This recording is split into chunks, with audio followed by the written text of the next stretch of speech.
Yo, yo, yo, yo, yo. What is up, good people? What is up? It's Hey yo, Wednesday. Ooh, Yeah. oh, Hi. we have Oh a my shirt. god. I Oh, didn't even notice your I love shirt. it. yeah, Yes. Is Oh that my new? god. yeah, brand new. Hey, First time Keith. having Hey, a razor blade. Rikarsha. You know what's dope about it though? What's Like up? I ain't gonna stand up at the logo. Vintage Vintage logo. You logos. I can't go Yeah, love it. wrong with a vintage logo. and he did a little stint in TNA, so I'm He happy to, did. He I felt had it to represent. appropriate. Huh? Very He felt it appropriate. appropriate. Yeah, Yes. so I'm really excited, but I love it. I love it. I'm excited for ironically, tonight too. this is Royal Rumble '93. Your shirt, Mm. the Brett. Mm. And shout out to Chalkline. I got the Chalkline jacket. Love We love chalk chalk line. We line. stand Love chalk line. Roosevelt's too. I realize that's gonna become my new Mm. obsession that I'm gonna collect all of them. I have my Bret Hart one on right now. You not for nothing. Your shirts, like low key. I know the price point's like a little meh, but I'm ready to drop some coin on that. Especially See, now that we they know where the Royal cute. Rumble is. Finally, Oh yes, Royal Rumble is in Tampa. Hey Pete. hey P, shout Huge out to my Gee. brother in the huge building. fans of Pete on the show. Hey Mhm. Andre. Yo, I gotta get this shirt to you somehow. Don't worry. I got you. You know I got you. We thank Trish on a daily basis. Actually, let's start real quick. Everyone just take a quick second. Thank Trish. And then we can move on in the program. Thank you, Trish, for Thank you, sending Trish. Becky down to NXT. That was yo. Can we get the applause for Hey, Becky Lynch? listen, She is officially a Grand Slam. we the four horsewomen have now completed their story, and I am here for it. Yes, it is amazing. And it's also amazing that Becky has made so much history and there's still a title that she didn't win. And she You know, Mhm. finally that's what I achieved like to that. So see. that's great. Hey And Vaughn. also shout out to Tiffany Stratton because like what a main What event. a Like it match. had me like I'm sitting here watching it and I'm like clutching Pearl. I'm like, yo, I haven't clutched Pearl since Sasha and Bianca. Like that Mm, was a really, really good exhibition. We're not just gonna call it a match, we're gonna call it an exhibition. Cause it was like there's yeah. certain stars that put each other in a good flow, and them ladies was in a flow, honey. So great job Yes. to her. A 2-year NIL, keep it in mind. Oh Young I yeah. think, talent. ooh, that's a really, really good point. I'm so glad that you brought that up. Shout out to Oh Noah. my sapiens. Yo, He got I his want that shirt. Oma shirt. Shout out to Yes. him. I want that shirt We now. love Mhm. we love that for the Homo sapiens. Homo Yes, sapiens. I want that Yeah. yes, shirt now. But yes. the thing is about that match last night. I mean, just incredible when you sit back and watch it. You got a great women's wrestling match in the main event, and let's be real. People all eyes was on Tiffany. We knew what Becky can do. Hmm. Everybody know that, Right. right? But what we saw was Tiffany rose for the occasion. Oh You know, yeah. She didn't back down from from a fight. didn't from the moment she Mhm. stepped out there, right? Um, if you pull the curtain back a little bit, they know the results or whatever, right? And I used to have this thing like there's two shows, Backlash 2000 and King of the Ring 2000. If you look at Triple H's face, he was like, I used to think when I was younger, I was like, you could tell he was gonna lose the belt because he looked mad, like the way he came out there, and back in the day when you ain't know That's wrestling so true. yeah, and when wrestling was predetermined, people would say, "Oh yeah," they flip a coin in the back, and that's how you decide who gonna win, right? And so you sitting there looking at it like the Triple H know they was gonna did the coin go wrong, Hmm. but like, and then you hear like when the Usos won their first title, they said when they got the show that day, they saw Usos up and they was like super hyped the whole day. You Hmm. saw Tiffany Stratton; she went out there with confidence, right? Yes. And she's been quoted saying she wants to stay on NXT so she can learn, and that's Hmm. what she's been doing. And for her to go out there and go toe to toe with Becky Lynch Hmm. was not in a match by herself Right. last. Right. Because that's the way She it could have didn't like gone. come Mhm. and do NXT a favor. She came and had Yeah. a Right. competitive match for the Mm, championship and won to the point where it could have honestly went either way. mhm. And that's a good match. That's where you're lost in like who you even wanted to win in the first place because you're just like, wait, this is a good match. And these are the moments where you're put up to the measuring stick, where they're like, okay, is Tiffany Stratton a star? And that's when losing isn't always a loss. Bingo. I think she definitely solidified herself as a top guy. Like, and even if it's still in NXT for a little while, because I'm in no rush for her to come up to the main roster. But I think it's great to see Becky down there and see what she could do, and that, like, you know, her coming home to NXT, it, you know, as the man, like, that is so huge, like, just the significance of that and to show how far she's come. But it was amazing thing, and I'm excited to see where that goes. Yeah, it meant more than Charlotte's win, and this is obviously no disrespect to Charlotte, but Charlotte's win felt political. If we be honest, it was like, okay, why are you beating Rhea Ripley? But this one felt like it just felt like unfinished business. Right. You know, like she had to go back and finish something. Like, if you know, for the gamers out there, when you beat the game, but you didn't get all the achievements, right? So you go back there. And ladies, you know, we talked about this on Worldwide, and I have to ask y'all, you know, y'all being women's wrestling connoisseurs, being the experts in this field. And I know we don't like to play the book, and I know we don't like to do things too fast and hot shot to the title. But I have an answer. And if you haven't listened to Wednesday Worldwide yet, I'll give it to you after y'all finish. Is it Tiffany Stratton that takes the belt back from Becky, or is it somebody else? Like somebody else in NXT, or just somebody else in NXT. That's a really good question. Well, what the chat say. My hope is that Tiffany does get her belt back, and let me tell you why. They're finally, you know how Thanos says that the tilt needs to be balanced. You have girls like Maxine, Chelsea, Tiff. They give you sexy, but they give you athlete, right? And then you have your muscle mommies. You have you have the pretty girls versus the muscle mommies. And I think Tiffany's going to lead a very interesting new, I want to say, revanche in the word diva, because suddenly the Divas Championship is now being back into the circle of conversation. Was the Divas era a really bad era? In my opinion, no.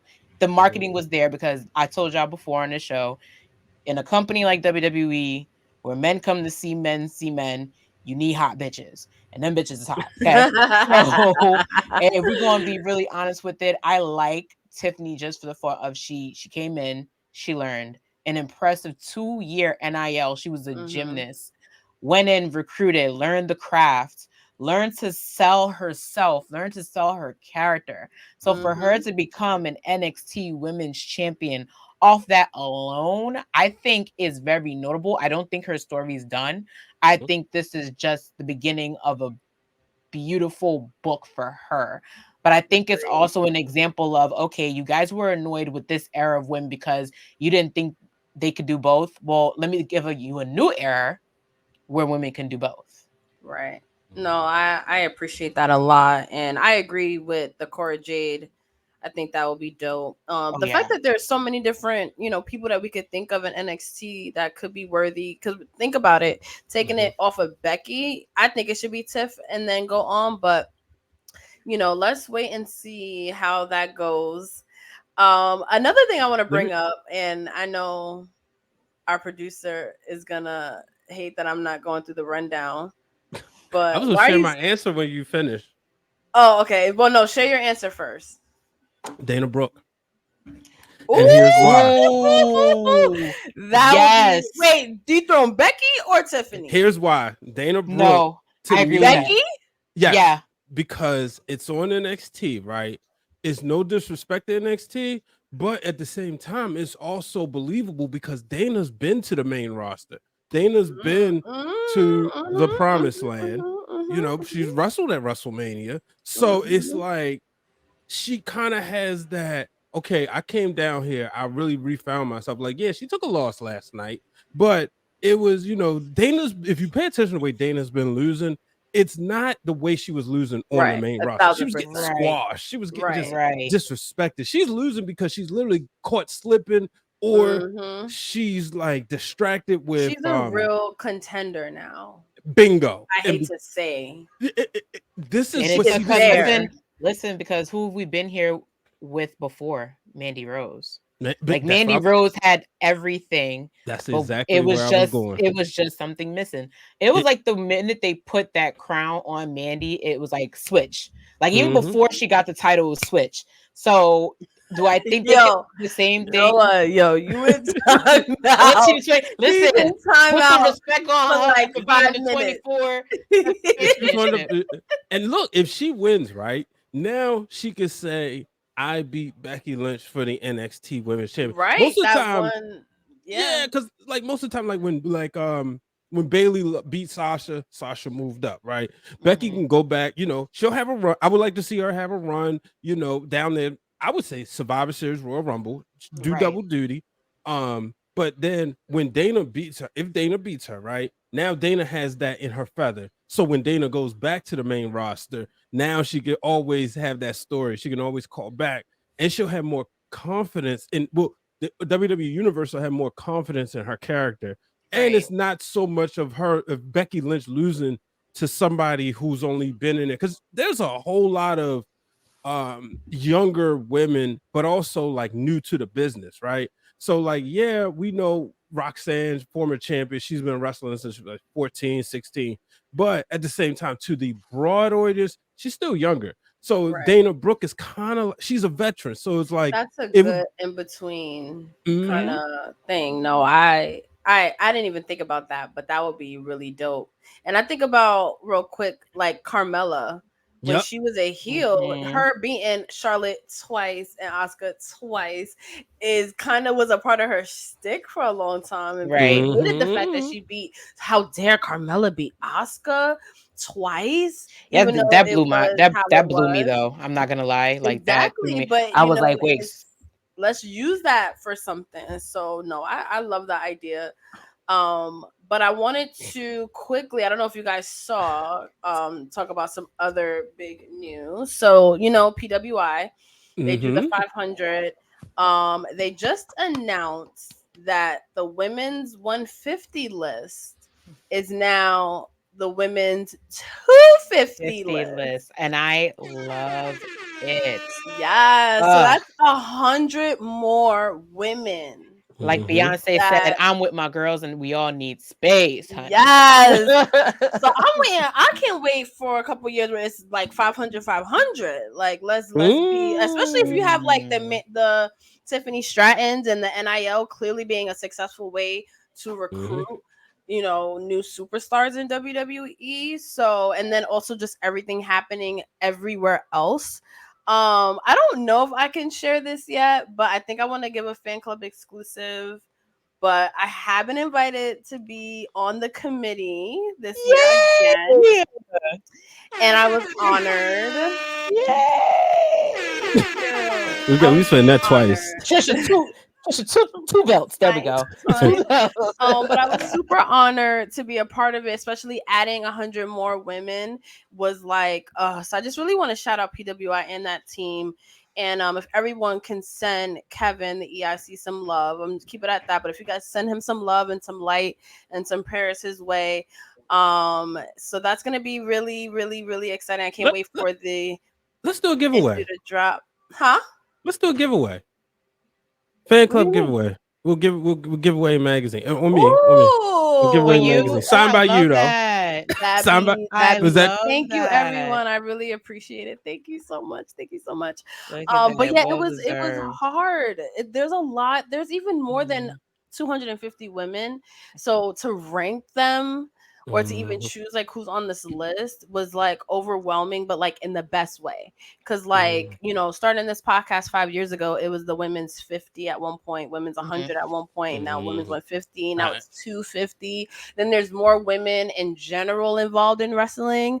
So I'm really proud of that. And thank you everybody in the VIP section. And like, not to mention when y'all was doing this, you know, I remember watching y'all talk about the list and review the list, you know, so just to see it come full circle, you know, so, you know, I'm really excited about this. And So Dana Brooks #1, right? We like the fan club got Dana Brooks. Obviously. I know. You got somebody who came back to Japan. I think everyone will be pleasantly surprised at the top 25. And I think the diversity and the amount of the different promotions is you're gonna be really amazing. So I love it. I want to shout out PWI for that. Thank you all for the love. We'll probably do something. CRISTA and I, of course, will review the list. And we'll try to do something with PWI. I think it comes out next month. So we'll definitely have to figure out a contest or something. Maybe just great. do like a random. And it's all great for you and KRISTA because y'all are definitely, like I always say, a needle pusher and a game changer. You two are definitely pushing the envelope because for you guys to still be around like 250 now, watch the day where it be 500, and I'm just so proud of y'all. I'm too excited about this. I can't wait to, you know me, I'm a deep diver. I can't wait to deep dive my shit. When I see who's number 20, I'm like, all right, hold on, let's check the logistics here. I said, oh wait, she's number 1. Wait, you know me, because last year I was coming for people are like, who's this person that's number 1? I'd be like, let me tell you. Let me talk to you. I can't wait for me to do it this year. I can't wait to do it this year. So I'm so proud of you guys. Thank you. And I'm so proud of you. That was actually on my list because I definitely want to give you some props. First off, we love the DW hair. I don't know if you saw all of the Arthur comments. Listen, but you look great. At the end of the day, DW was the main character. To hell with Arthur. Like she's like homegirl had an imaginary friend. Homegirl went on adventures. Homegirl barely got in trouble. Listen, DW, she's a needle pusher. End the conversation. Nothing. Because I was like, DW. I was in the comments like, what is this? No, I had a moment and I was just like, okay, because I see Seindole rocking all the different hairstyles. So I was just like, okay, just and then I'm like, oh wait, that is. Mind you, when I did the color, this is supposed to be a Halloween costume. But I'm like, it was a test drive. So when y'all see the Halloween costume, you're going to be like, we got it. Watch 2 Halloween costumes this year. So when you see it, you're going to be like, now we get the hair. Okay. But yes, we love DW. We're feeling it. We're embracing it. If you go on my Instagram and you see my profile picture, you gonna know. I definitely noticed that today. But I do want to just congratulate you and just everything that you've been doing and been on more shows. And I always say, if you're not following Seindole on TikTok, like, you are missing out. She's so entertaining and she makes you feel like that warm friend that's like gonna kiki with you, give you some life advice, some skincare advice, some Amazon recommendations, all of the above. Just overall kind of like a lifestyle guru almost. So, and then like, I appreciate y'all for doing that because y'all definitely pushed me. But just like, shout out to all the people that have been as excited to do this appreciation night with me as I have, because like your DMs, even like your corrections, because earlier I said it was a pentagon ring, and then shout out to, I hope he's in the chat because he said he was coming. I hope Lauren's in the chat because he corrected me and it was a hexagon, and I said, you're right. We'd be forgetting. And then they put me in a deep dive. People were reminding me about like our truth being there. Like so many things we're gonna get into tonight. People were just reminding me about like what a game changer that TNA was, and just your reaction and everything alone and the interaction. Even people interacting with me watching NXT, because normally I keep NXT to a fold and watch it before I go to sleep. But just like, I was so excited. Like, it was just it felt like a big night. Like, we had so much action going on that I'm just happy. You know what I mean? So shout out to all of you that just keep me motivated, that don't make me feel weird, that I'm about to literally just talk about Jeff Jarrett for half the night. So yes. Okay. So I'm glad you brought that up because I'm a huge Jeff Jarrett fan and I have a fascination with TNA. So tonight is hashtag TNA Appreciation Night. Impact 1000 just came and went. I don't want to talk too much about it because it didn't air yet, obviously, but it was an amazing show. But we got into TNA last week. I'm not sure why. Or a couple weeks ago. But we really got into TNA, and we were talking about reliving some of those memories, and we're not talking about Impact. This is a nostalgia fan club tonight, guys. We are reliving some of the memorable moments because there are a lot, and it's still around, which says a lot. There's a lot of superstars that kind of made their way in TNA before becoming big stars that they are today. But we want to go back. We want to talk about all about it. I didn't watch TNA, but I'm always been fascinated by it. So Seindole is kind of going to be driving tonight the conversation because she watched it, and she is going to explain. We're going to take a break, of course, but after that, she's going to explain the years that we're referring to. If you are a TNA fan, if you watched it, let us know some of your favorite moments, your memorable moments. I don't want to get too much into how former TNA people did in WWE or anything. I actually don't want to talk about WWE tonight. I think, there's been a lot of change. I can't handle it. So we're going to look back and we're going to talk about TNA. I'm excited. We're putting Endeavor in the box. We're putting Endeavor and WWE in the box tonight. And TKO group. And TKO group in the box. We are, and also Impact, because I don't want to talk about Impact. I really want to go back to the 2000s and relive all of the hot mess that was, and different like shaped rings. Like, I want to get into all of that, and I'm excited that my beautiful friend Seindole is going to be sort of leading it tonight, because I'm going to be learning.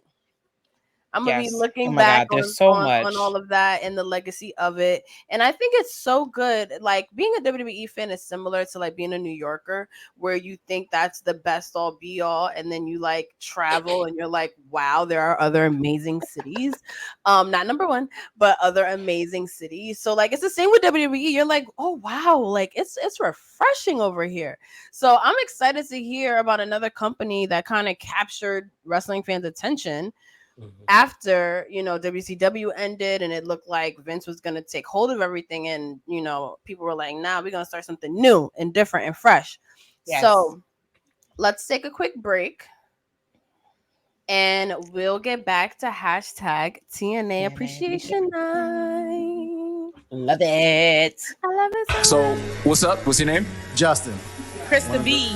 Ebony. My name's Vaughn. It's Lawrence from 2.5 Bros. You know your favorite whole host, Mr. Hitter with the wee wee. Sean. Who do you want to fight, or who do you think that you could beat in a wrestling match? The Miz. Why? Because I know. Is that it? Yeah, I got hands. That's why. I pick Spike Dudley. That's an easy match for me. I mean, Spike, he did some shit though. Like, you really. Nah, that's a fact. No, but I was smoking though. Me personally, I was smoking, but like other people. Symbol. Rey Mysterio, kick his ass. It's like, damn. Who's that flying? Maybe do it. Sasha Banks. Why? I'll beat that bitch up. God damn. That's why his move is 619. You don't know which area code he's in. Is he in the 212? He's in the 619. I'll beat her. Why though? I'm just Brooklyn. Hey. You feel me? Damn, I was gonna say Brock Lesnar. I like the confidence. Like this. He's on some type of alcohol. He said Brock Lesnar. He's wilding like this wasn't in the octagon or some shit. Wrestling match. You said a wrestling match, but definitely in a boxing match, I'm working Brock Lesnar. I'm working like, I'm gonna keep it a buck with you. In a real boxing match with gloves and everything, yeah, fuck with me, bro. Hey, I'm taking Zack Ryder. I'm going easy. Easy W. He from Long Island. I'm in Brooklyn. Son, what's up? That's it. Yeah. The person I feel like that I could probably take on and beat in a match is definitely Emma. Emma came back. She did her thing, but I could take her. Okay. Tell the people all your information for. Make sure that you guys follow those wrestling girls everywhere: Twitter, IG, Facebook. Join our discussion group. Subscribe to our YouTube. Subscribe to our Patreon. You can follow me, Miss KRISTA B, MS_KRISTA B_, and on Twitter, Miss_KRISTA B. Yes, and sir. I'm out of here. But definitely in a boxing match, I'm working Brock Lesnar. I'm working like, I'm gonna keep it a buck with you. That cracks me up every time. Who thinks they It's can never fight gonna Brock get old. He Lesnar said confidently. Confidently. That's why we Right. love in a our in a boxing match? Ciao. and Whatever. Brock would Shout out to the laugh. bartenders as always. I hope they return this year because Yo, people were yeah, it's on gonna one. be a good time. It's gonna be a good time. All right, so let's get into it because Mhm. I'm feeling nostalgic. I'm gonna start with this comment from Dylan about ratings. Beating Raw once, like even just once, is a very amazing feat. When was that? So, I'm This not was with sure. Explosion. Remember when Explosion was on at one point at the same time before they got their Spike deal? Or do you not No, remember? I don't remember.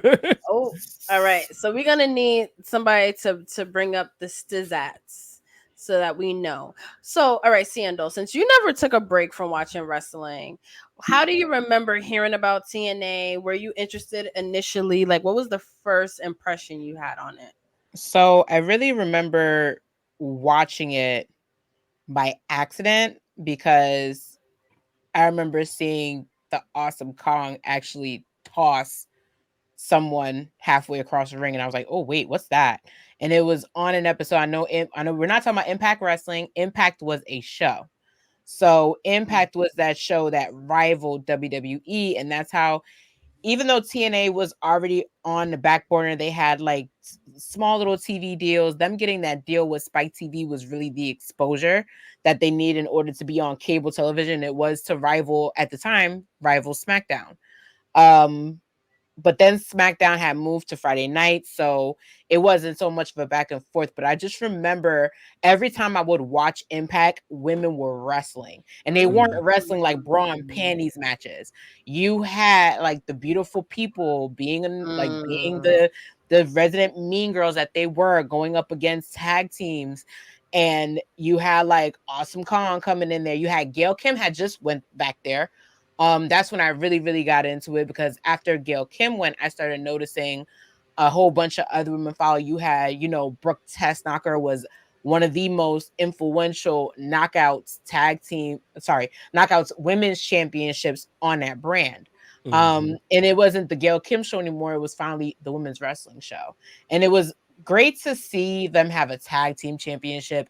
It was great to see a women have their own belt and have their own storyline. Like Dixie Carter was a female president. The way that we look up to Tiffany, they had Dixie Carter, which is something I know a lot of people were like, they like seeing women in power. So having those two run power at the same time is really great. So all those things culminated. It was very in and out for me. I don't have a complete deadline on when I actually just started listening. All I know is that I saw women wrestling and I just started tuning in. So what years are we talking about? So Impact, and we got to give, like I said, we're giving Jerry and Jeff their flowers just due. It was a part of NWA, and it was called Total Nonstop Action. This is starting, I want to say 2002. That was the formation.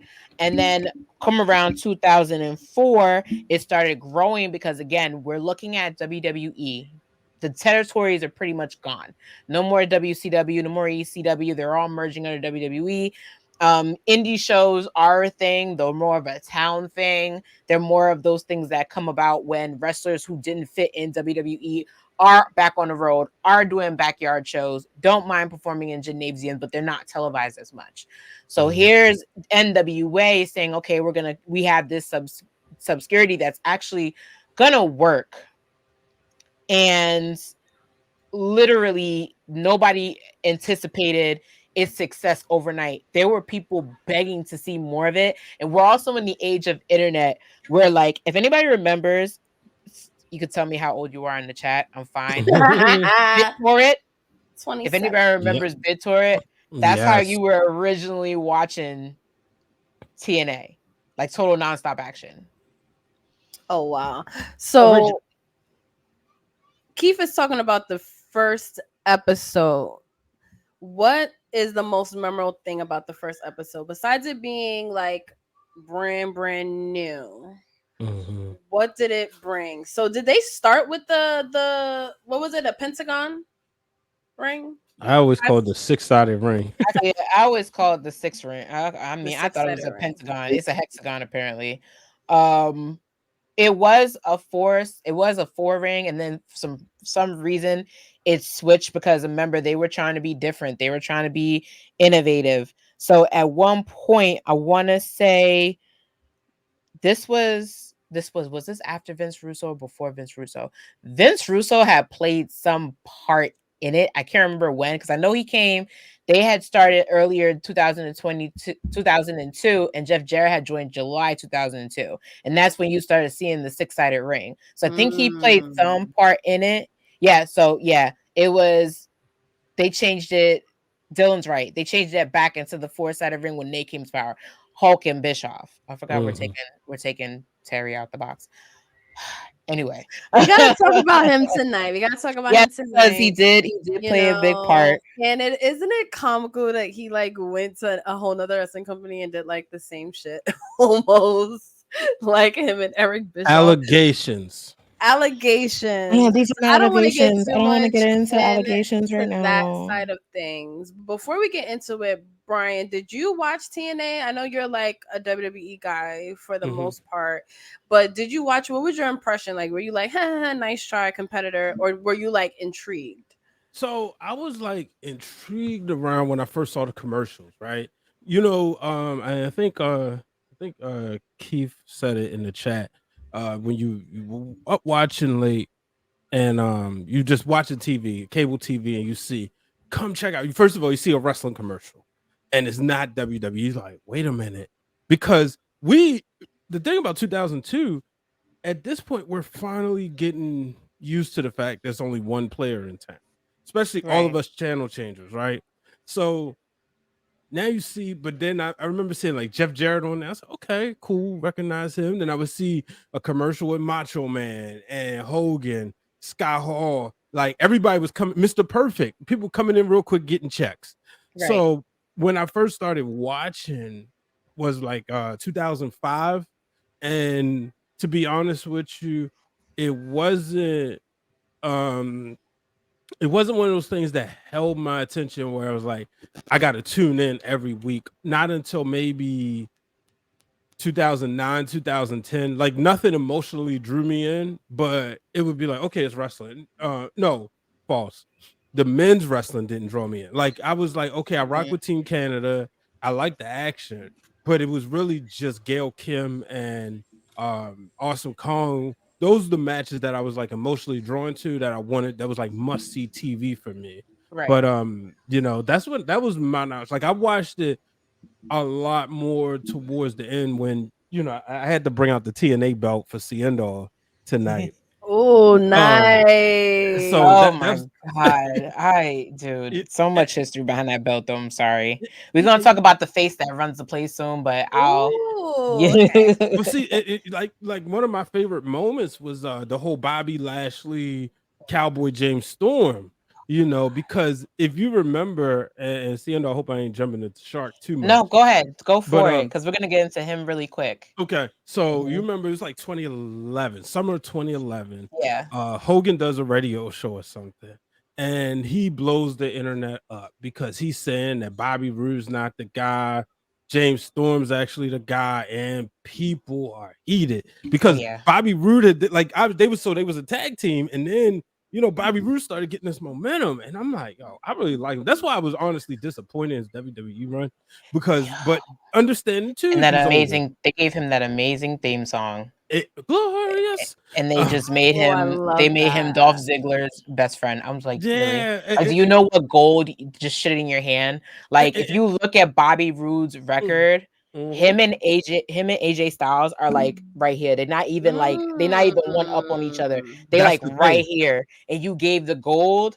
You gave the chicken to AJ Styles, and then you gave Bobby Roode chicken shit. It just like frustrated me. This is one of those things that I think, honestly, Seindole, if we be real, I honestly think we're going to watch a Shoot interview in about 10, 15, 20 years. And he'll probably say something like, I didn't want the responsibility. I was happy to be getting a paycheck. I could be totally wrong, but because he's that good. You feel me? Like y'all got to understand. my dream match around this time was Bobby Roode versus Randy Orton. Like, okay, so tell me more about Bobby Roode and TNA, because I liked him and you know the other one, but what was the magic? Because you said he's up there with AJ Styles. I need to know. Yeah, because like you know, the whole thing, like I said, Beer Money, the tag team, they was like intriguing because they just felt like two guys drinking beer, come out and beat your tail. But then afterwards, there it is. Triple H 2.0. You know what's funny? You talk about beer drinking. They literally had a TNA World Beer Drinking Championship, and James Storm I didn't even was the champion. Yes, this was into this. I had to go into my notes because I remember watching. I literally had to watch the 50 biggest moments in TNA. Shout out to Impact Wrestling for putting that on their YouTube show. Google it, it's there. But I forgot that existed because James Storm was your resident redneck, and everybody loved him. Like, wasn't he older? He was like older. And that was the thing, right? So when Hogan said what he said, everybody like, dude, what is wrong with you? And I'm sitting there like, man, what's wrong with this guy? He was trolling because that week they put the belt on Bobby Roode, and him, and for the sake of the show, we'll talk about him, Austin Aries. The summer of 2011, on WWE side, you had Punk doing his thing, but TNA was must-see TV as well. Or was it 2012? But they was like, they were the stuff that they was cooking, right? They were cooking in 2012 too, though. And ROH was cooking. And ROH cooking, it was the Kevin Owens era or Kevin Steen era.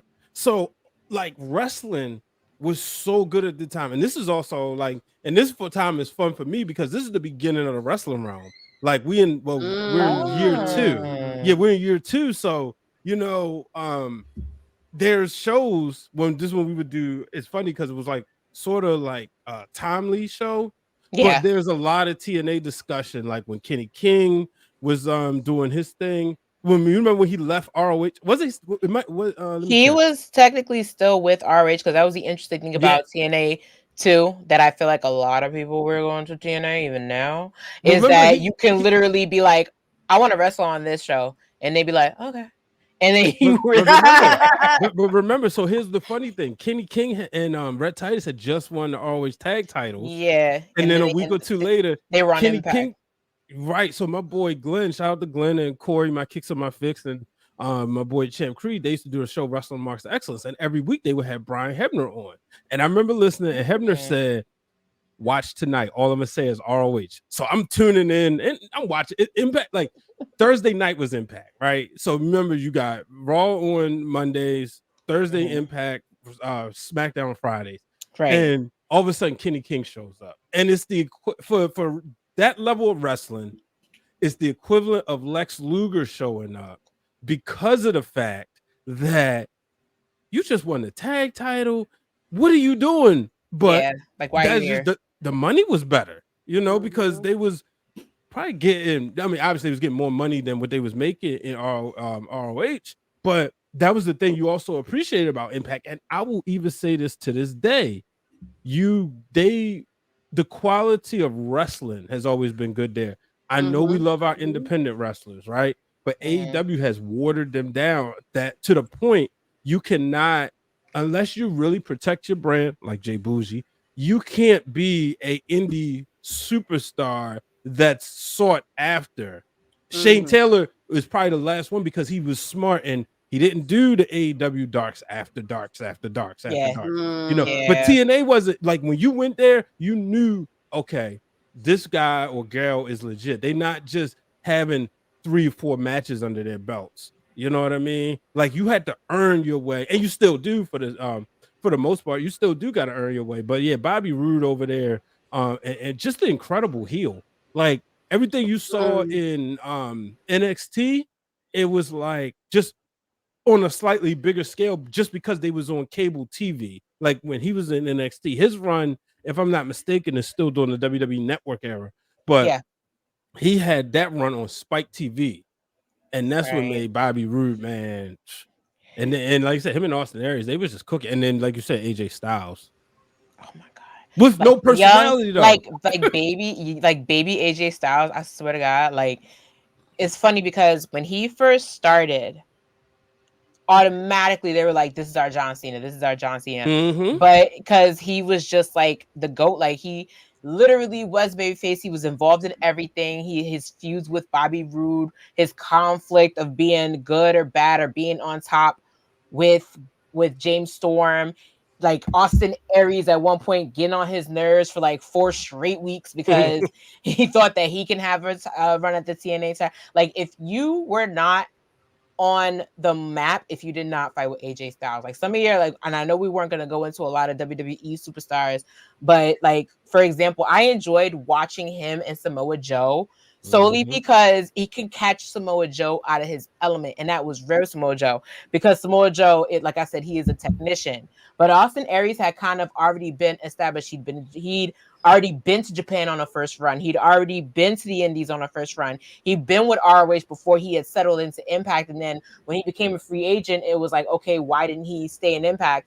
But remember, him going to WWE, when I saw him, I was like, there's no way he's going to be a free agent and not go there. Because when you look at the history of AJ Styles and TNA, he's done it all. He's had a, I'm going to say PB career that he wished he would have had, but he had it in TNA. And I'm put it like that because when I look at TNA, I think AJ Styles. Like the same way when you look at WWE, you think Stone Cold, you think The Rock, you think John Cena, you think Roman Reigns, you think all these influential people. Even without all these people being involved, AJ Styles was literally the face that runs the place. And I have to give him his flowers for that.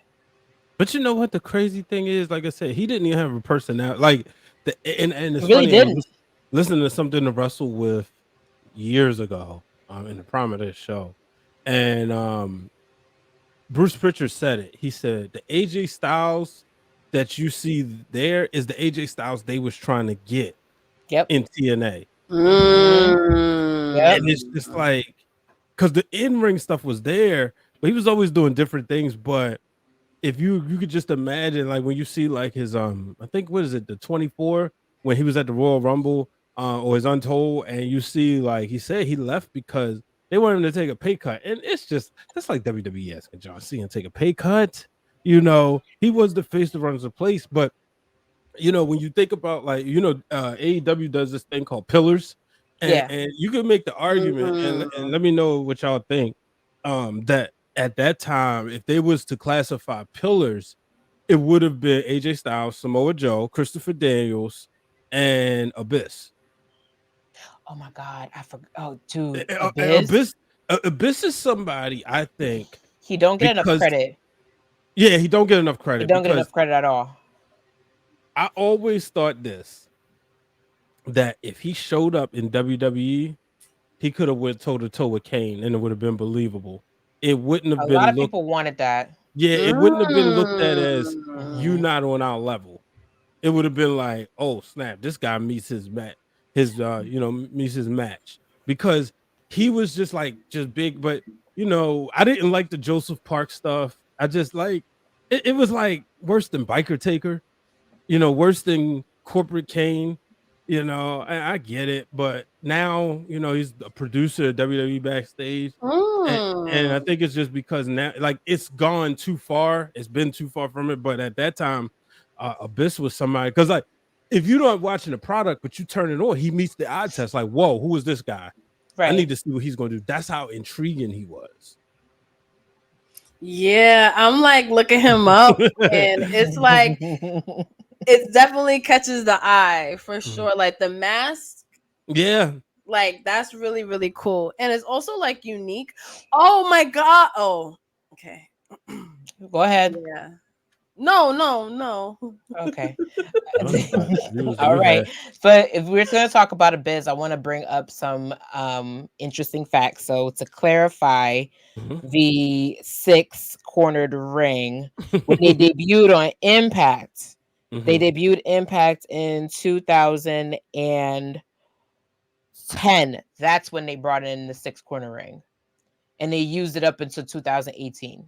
Okay. So I can also say that because around that time, that's when the X division really started to glow up, because the idea of the X division was the same idea of the cruiserweights your 205. That's what TNA had in their pocket. And let me tell you, these matches, we talk about Kenny King.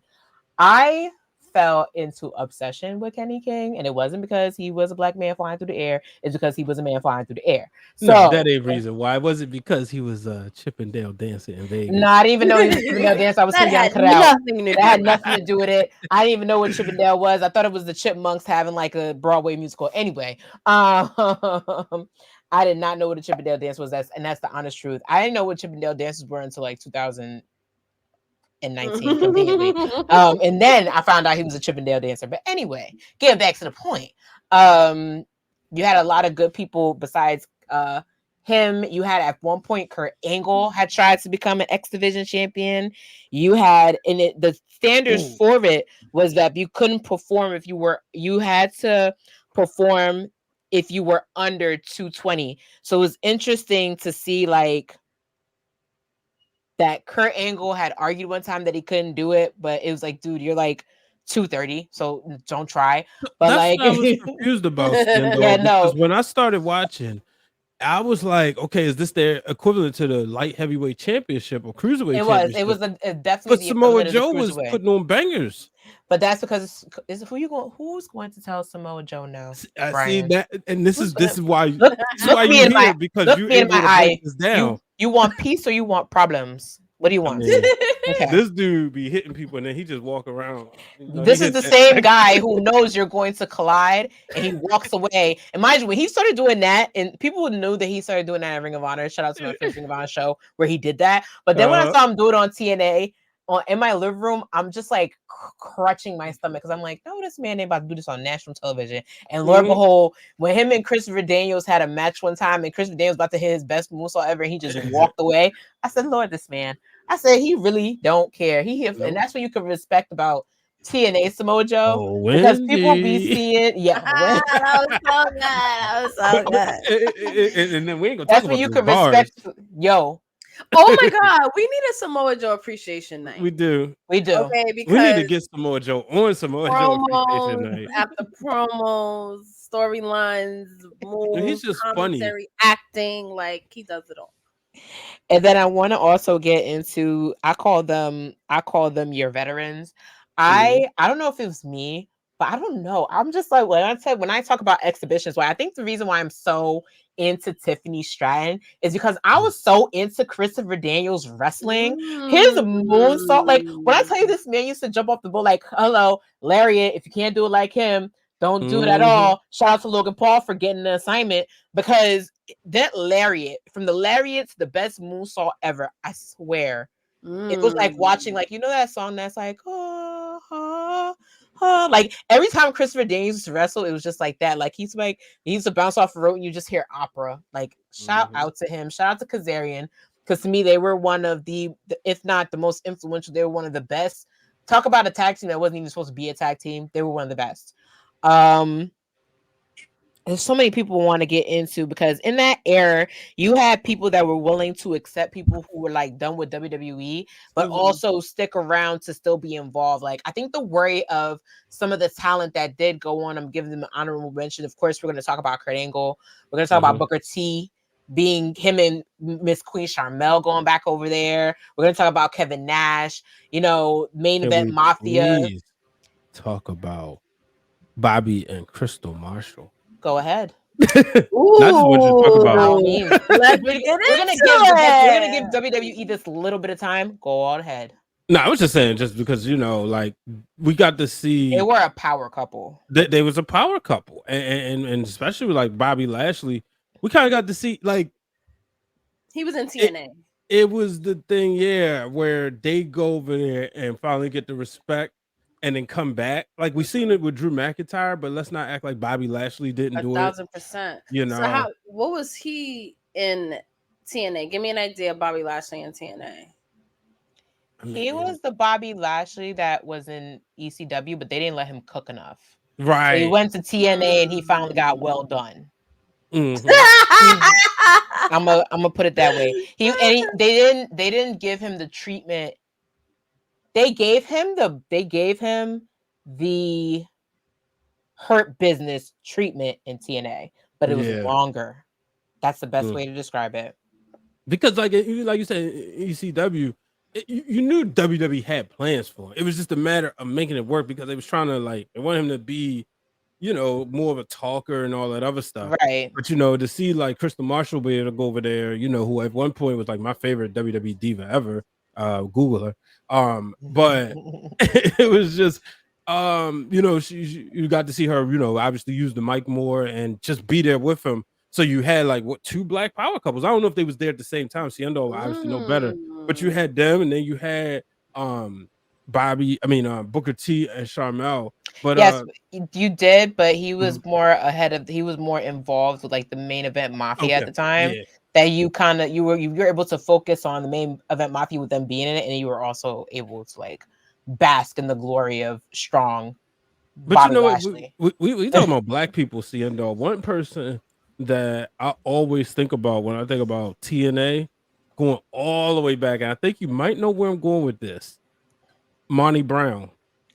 You can somebody mentioned him. Might mention him, but you could go more. Dylan. People don't mention it. People don't mention it enough. Nah, they don't. They don't. Is he the first TNA recruit to go to WWE and be kind of like presented like, okay, we can have something for you? Because for those who do not know, Monty Brown retired because I think like one of his family members passed away and he had to take care of the kids. Yeah. So it was like one of those things. And this is during that, that Tuesday night ECW era. But he had a WrestleMania match, if I'm not mistaken, WrestleMania 22, when they did like the New Breed versus the originals. But he was like a big deal over there. I don't think he might have been champion. I'm not sure. But I do know he was a big deal. And it was kind of like one of them people where WWE's like, oh wait, we got our eyes on him. Let's go get him, bring him here. You know what I mean? But he don't get talked about enough. And I think because he was so early and now Impact 1,000+ episodes later, it's one of those things like, unfortunately, like lost in the shuffle, I think and a lot of people don't also give this credit. He was a former NFL linebacker that chose to become a wrestler. And what do you see after him? And Brock Lesnar. Roman. Baron Corbin. Dom Toretto, Braun Breaker over here. Former Raven. somebody had to be the prototype, and he was one of the prototypes. So he definitely doesn't get enough credit. It's weird. We were just in Detroit. His hometown was built in Detroit, and he had a lot of promise. But again, it was just one of those things where they had like the one thing, and we're gonna get into what I feel like killed the momentum. I want to appreciate it more. I'm gonna say what poured down the momentum of TNA was things like you're high one moment and they're trying to keep up with you, but then life gets in the way, so they can't keep up with you, and it's so on and so forth. So before we get into that though, one thing that I know has stayed consistently in momentum was their Knockouts division. Let's get into it. Hit the bells. So the term knockout was literally, and in Gail Kim's word, she does not like the term diva at all. So when knockouts is a homage to like boxing, to the hot girls in the ring. But it's also a homage to the female talent, and it went for everybody. So if you were a valet, you were a knockout. If you interviewed backstage, you were a knockout. Brooke Hogan became a knockout, which was a really big deal because everybody thought that someone was going to be a wrestler, but they underestimated the fact that Brooke might end up wanting to be involved in Impact somehow. Anything that you were doing female wise, even if you were non-competing, you literally were a knockout. And if you were a knockout at that point, you got to be a part of that division. So the honorable names we're going to give, of course, we're going to give it to Gail Kim, who was the best there is, the best there was, the best there ever is going to be, because she's still running the game. She's one of the veterans left up until this day that's making sure that stays consistent within the brand. We met Angelina Love, and you guys got to ask her, like, how does it feel to be as impactful as was the beautiful people in her career? And P, if you want to give some insight on what her answer meant to you in that interview, you can. But I feel like without her and Velvet Sky and Madison Rae literally being the queen bees that they were, I don't think. And you know what's funny? When they did that, people don't realize they were hyped in the moment of Mean Girls coming out. Right. So the Mean Girls trend, honestly, the timing was a perfect. The Mean Girls trend competed with like Cool a little bit. 1,000%. I didn't even realize that at the time. There you go. Yeah, and that's when wrestling is good, where it's like it's taking exactly what it needs to take from like what's going on in society. Shout out to Letty. Comments. But I like beautiful people, and I love the term knockout. Like I have nothing against like the term diva, but coming from the E, I can see why someone wouldn't appreciate that. But knockout is such a strong word because obviously it means like knockout as well. It can mean knockout beauty wise. It can mean knockout in so many different ways, but it's like super empowering. And I think the same for diva as well. In the context of wrestling though, to be considered a knockout, I think is dope. You know, it's funny too that you say that because at first they were being catcalled that. When it first started, and you got to give credit to like from Francine was in NWA, the total nonstop action when Elektra was there. When I'm trying to come up, like I forgot her name. It's just on my tongue. Shannon. We're talking about Teresa Tyler. I know y'all not ready for me to go way back, like early knockouts. Yes. Early knockouts were the girls there that took you to the ring but whooped your ass in the middle of the match. And that's when, you know, them getting involved with men. It was funny. We talked about it with Coffee with Friends with Sir Wilkins. Shout out to him and shout out to Sir Wilkins, period. Because we don't give women enough credit for being involved in intergender matches. But think of, they've been intergender from the start. And we give Trish and Lita and all these other, and Stephanie and all these other women the glory of being able to be hot and sexy and kick ass in the ring too. But Impact Knockouts took it to a whole nother level. I talk about the fact that literally, and I mean literally, they didn't know what to do with Christy Hemme. So Christy Hemme ends up in TNA and they know what to do with her.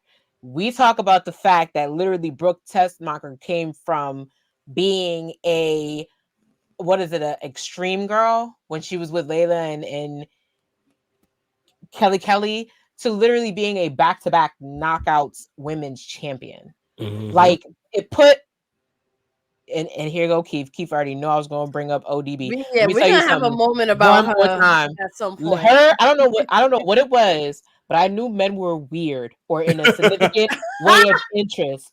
Men had awesome Kong posters on their wall talking about this is my type of woman, and they also had themselves wanting to get kissed and licked by ODB. Weirdest thing ever. People, I don't like the word weird. I let people do them and be into what they into. No judgment. Let's change the word. Preference preferred. There we go. When I tell you they love them some ODB, she came out in that with that whisk on her hand and was slinging and was pumping her hand with her knockers with some hands on her t-shirt, and the men were going crazy. You would have thought. You would have thought she was Queen of Prom. See, Keith, look at that. Preface preferred he be in. There we go. It was a lot of them. And it wasn't. Tell me more about ODB's character. Like, she was herself. That was the thing. Because even I remember watching an interview, she was literally talking the same way she was talking to promo. You know how DMX is a rapper and he tries to act and he acts like he's rapping, but he's really rapping as he's acting. That's ODB. Like she got a promo like herself. She did a shoot interview as herself. Like, so can you explain to me like her character for like, I didn't watch TNA. So what was her character? What was the whole deal? She was Dog the Bounty Hunter's wife with a little bit mix of Big Ange from Mob Wives. That's and it worked. Really, really good. She looked like she ran the bar, but she'll kick your ass if you try and fight her establishment. That's what she gave you. And she was just there for the good time. Like, there we go. Keep put it right in the word. A sexy ass drunk white woman. Nope, I don't want it. Nope, that's problem. Staying away. Wait, so Brian, were you thirsty on ODB too? No, I didn't. I met I don't think I actually met her. I seen her at MCW, but yeah, she was doing like an autograph signing, but she wasn't my cup of tea. She was somebody else, just not for me. Okay. So, and there were a lot of other women. I can't believe I'm. You went down this rabbit hole. I did because. Welcome to the producer's chair. One time she had kissed a woman, and I swear to God, like the men went crazy. So I'm thinking, I'm like, in some weird. No, I'm just kidding. No, let's not. but no. YouTube it. Anyways, the obsession with it. What I liked about that is we are used to, like I said, the divas just being pretty and being pageantry. But here you have a woman like ODB with a flask and her hand on her tits, and suddenly she's all the rave, which meant to me that if you sold it, you could do it. And it was not, and just like Andre said, there's not another person like her, and that's what we love, because that's what we love about Awesome Kong, right? Awesome Kong was this woman that literally could pick you up by your neck and say, boom, like pew, like shoo, like pew, like she could toss you around, and she was a dominant force. She was a strategic dominant force. So that was something to enjoy of her. Other people I want to mention, we can't go out swinging without mentioning Miss TNA herself, Karen Jarrett. Let me tell you something about Karen Jarrett. For you to stay the controversial queen of conversation, mind you, after what happened with, we put his name in the box too, but with Nancy, I know the conversation of bringing your real life onto TV was tainted. But when I think about, Pat, and you're going to understand, I hope Letty's still in the chat, the recent episodes of the Kardashians, when Kim is sitting in the chair and she's like, I got married on the show. I got divorced. Wait, no. She's like, I had my marriage in Italy. Who else had their marriage in Italy? Courtney did. Who was my wedding singer? Andrea Bocelli. Who was her wedding singer? That's what Karen Jarrett be giving me. I know Karen Jarrett be sitting in the chair looking at all these mock weddings and all these real life crossovers and being like, I divorced my husband in this company. So I married my new husband in this company. So she had a wrestling wedding.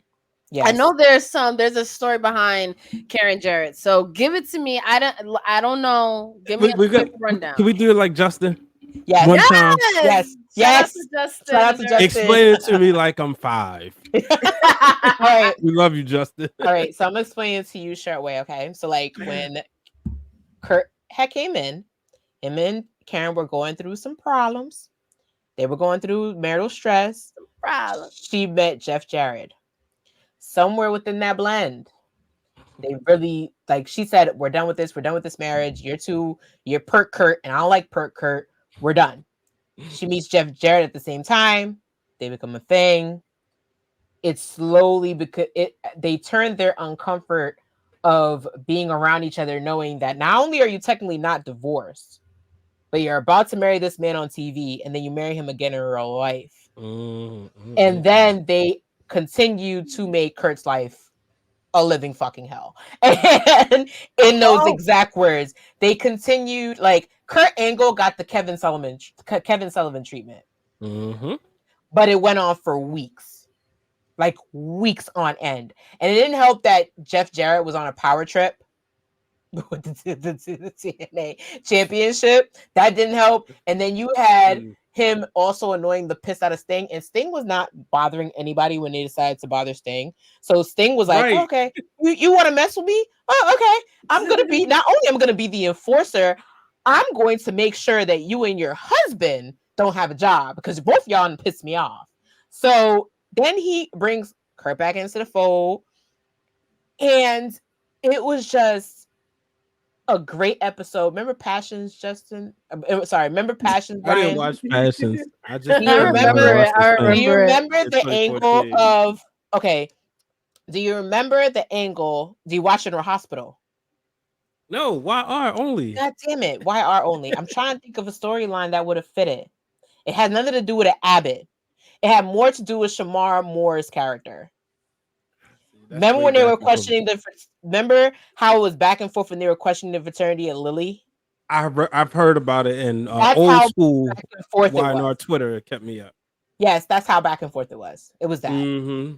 Like you wanted to get to the point, but it was never going to get to the point. It was just people messing around with each other. I think so. That was when I would be like tuning in and checking for it, but then it was like, all right, this is taking too long. First, it was cringe. Like, no, it wasn't. To me, it was like, I guess because I'm looking at it from a real life standpoint. Like, bro, at what point? You know what's funny? Well, but remember this too, Seindole. This was before we realized Jeff Jarrett was a nice person. Remember, he's still carrying all this WCW baggage. There's rumors out there saying that he went in a meeting and said he could draw more than Hogan, that he'd have stuck up Vince McMahon. This is before Jeff Jarrett had a podcast. Jeff Jarrett gets a podcast, and then all of a sudden he's like one of the biggest baby faces. He's one of the most appreciated people. But before all that, because Jeff Jarrett didn't talk, so people like, you know what I mean? He was, and remember, most of his time on screen, he was a heel. Yeah, because he was always winning. Now, granted, we look back at it now. When he was the NWA champion, he was putting over Christian. He was putting over AJ Styles and everybody. But before that, it was like, yo, this dude really. He was Ric Flair. It's like he championed again. For what, bro? So that's why I was tuned off. So, but okay. So how it played out on the TV. Well, I just gave you backstage stuff. So let me tell you how it went on stage. Karen had went from being tired of Kurt shit to Kurt being tired of her shit, to him being like, I want my wife back, to her marrying AJ Styles by accident, and thank you to Kevin Nash for that because that was his fault, to being the host of her own TV show, to literally like putting AJ Styles through a ringer because this was her husband. He wasn't doing husbandly things, and then she still wanted Kurt back, so he wasn't doing husbandly things either. And then she left. Then she came back with her new husband, Jeff Jarrett, and started that whole fucking thing on screen. Oh, wow. So when I tell you nobody mothered the way that Karen Jarrett mothered, she mothered in storyline. She mothered the way Stephanie used to mother. Ooh. I'm here for people it. Don't want to talk about it. People don't never want to talk about it. I mean, but the OGs know. I wish Hart was in the conversation because Hart would get it. Hart knows that without Karen Jarrett and Jeff Jarrett, literally, it made me a fan of Kevin. It made me a fan of Jeff Jarrett after that whole thing. Because I was like, how do you put up with this? Yeah, true. Like, how? So let's get into Jeff Jarrett then, since we're on that topic, because like Brian mentioned, we were meant to hate him. If you're like a China fan and you're like, you know, he's just really good at his job at being a heel. So what was TNA was his baby. That was his baby. And so what was his involvement at first? Like, I kind of know, but I don't know. I just appreciate that him and his father had the vision of just like, we need an alternative. Besides creating literally one of the best alternatives to WWE left out there. Oh, that's yeah. He opened the door for a lot of people. He opened the door for a lot of people who couldn't see themselves on TV. He opened a door for people who went to WWE and were told to their faces, we don't have anything for you. You don't work for us. Good luck in your future endeavors. He gave them that endeavor. Also, like AJ, who was just signed with WWE, well, WCW, and the people like him who lost their opportunity because of the sale. You know, so it was definitely that opportunity. And for us, it is so crazy because he was so chauvinistic his last run in WWE, and then you learn about his grandmother and you know, the boss that she was, but then also to see what he did for women's wrestling, and to know. And then I learned later on in a podcast, which really like made me. I'm like, you know what? I'm team Double J all day. That money came from his pocket. It came from his pocket. His own pocket, y'all. And you can see when he left to when they started going through their decline, that he was their lifeline. That's They why he tried. still look good for his age, because He said, "You're not gonna give me wrinkles, bitch. I look too damn good. I still have a career that I still have so much I want to do. Mm-hmm. You're not gonna stress me out. This is my baby, but you gotta y'all not gotta take care of my baby. Respectfully, drop me out." Yeah. So to me, I give him credit too because it was a lot.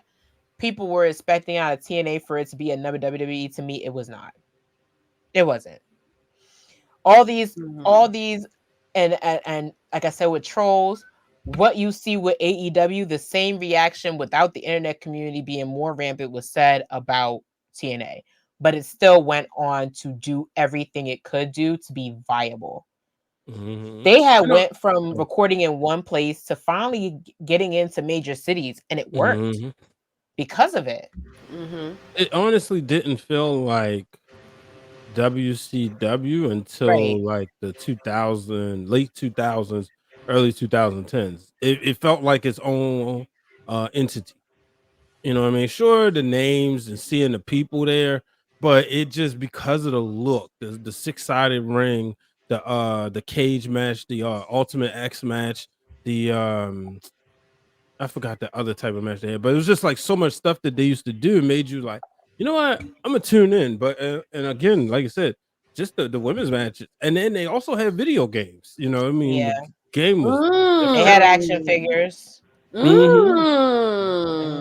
they was definitely. It's funny because content creation wasn't as heavy back then, but you would be, you know, you saw people like, you watch TNA? No, I don't watch that. Or yeah, I do. You know, you could see their wrestlers on the indies, but when their wrestlers went to the indies, it was a big deal.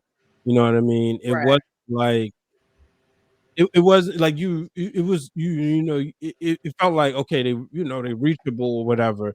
But again, the quality of wrestling that you got on the screen was, I think it just make you appreciate it more because it wasn't so much like, all right, Jobber who only had 2 matches. Right.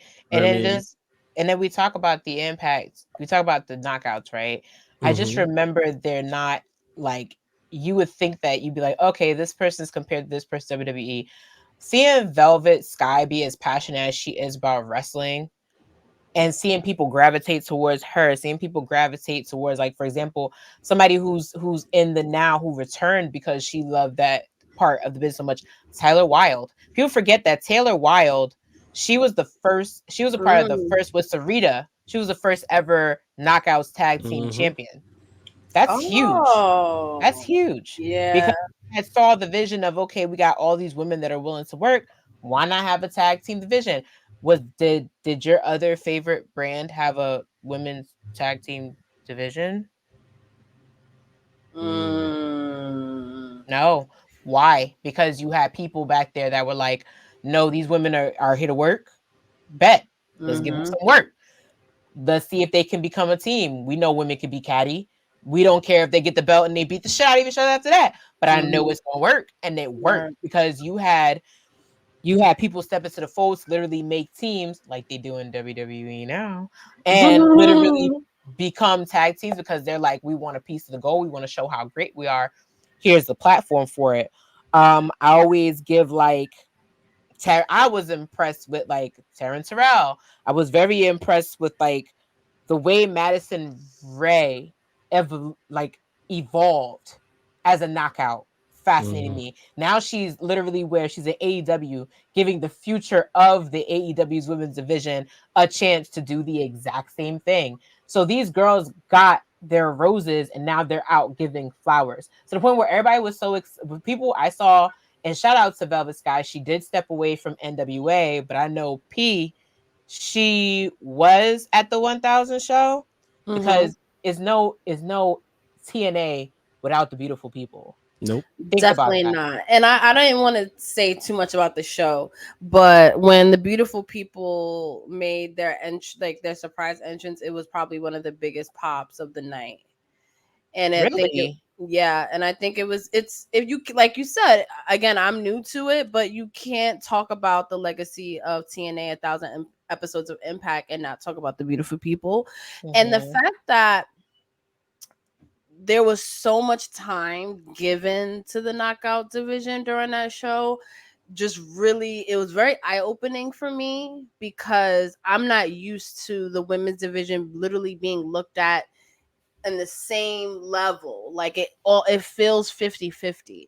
There's probably no other promotion where like it feels that way as far as like effort being put into the presentation, the storylines and all of that. Like Impact / TNA puts just as much of energy backstage into the knockout women's division that they do the men. And you absolutely felt that. So seeing like the beautiful people, some of the pillars of TNA come back and the fans appreciate it in that way, it was a beautiful thing. And when you, KRISTA B and I started, and you know, of course, all of the real wrestling fans was like the knockouts. Like, if you guys are covering the women's evolution, the knockouts, they did it first. They because started, there's so many, and it's like that's absolutely true. Hey, get your podcast. Get y'all in the building. We gotta get y'all a reminder. We need to get y'all a calendar. Yeah, y'all supposed to be. Y'all supposed to be in the VIP.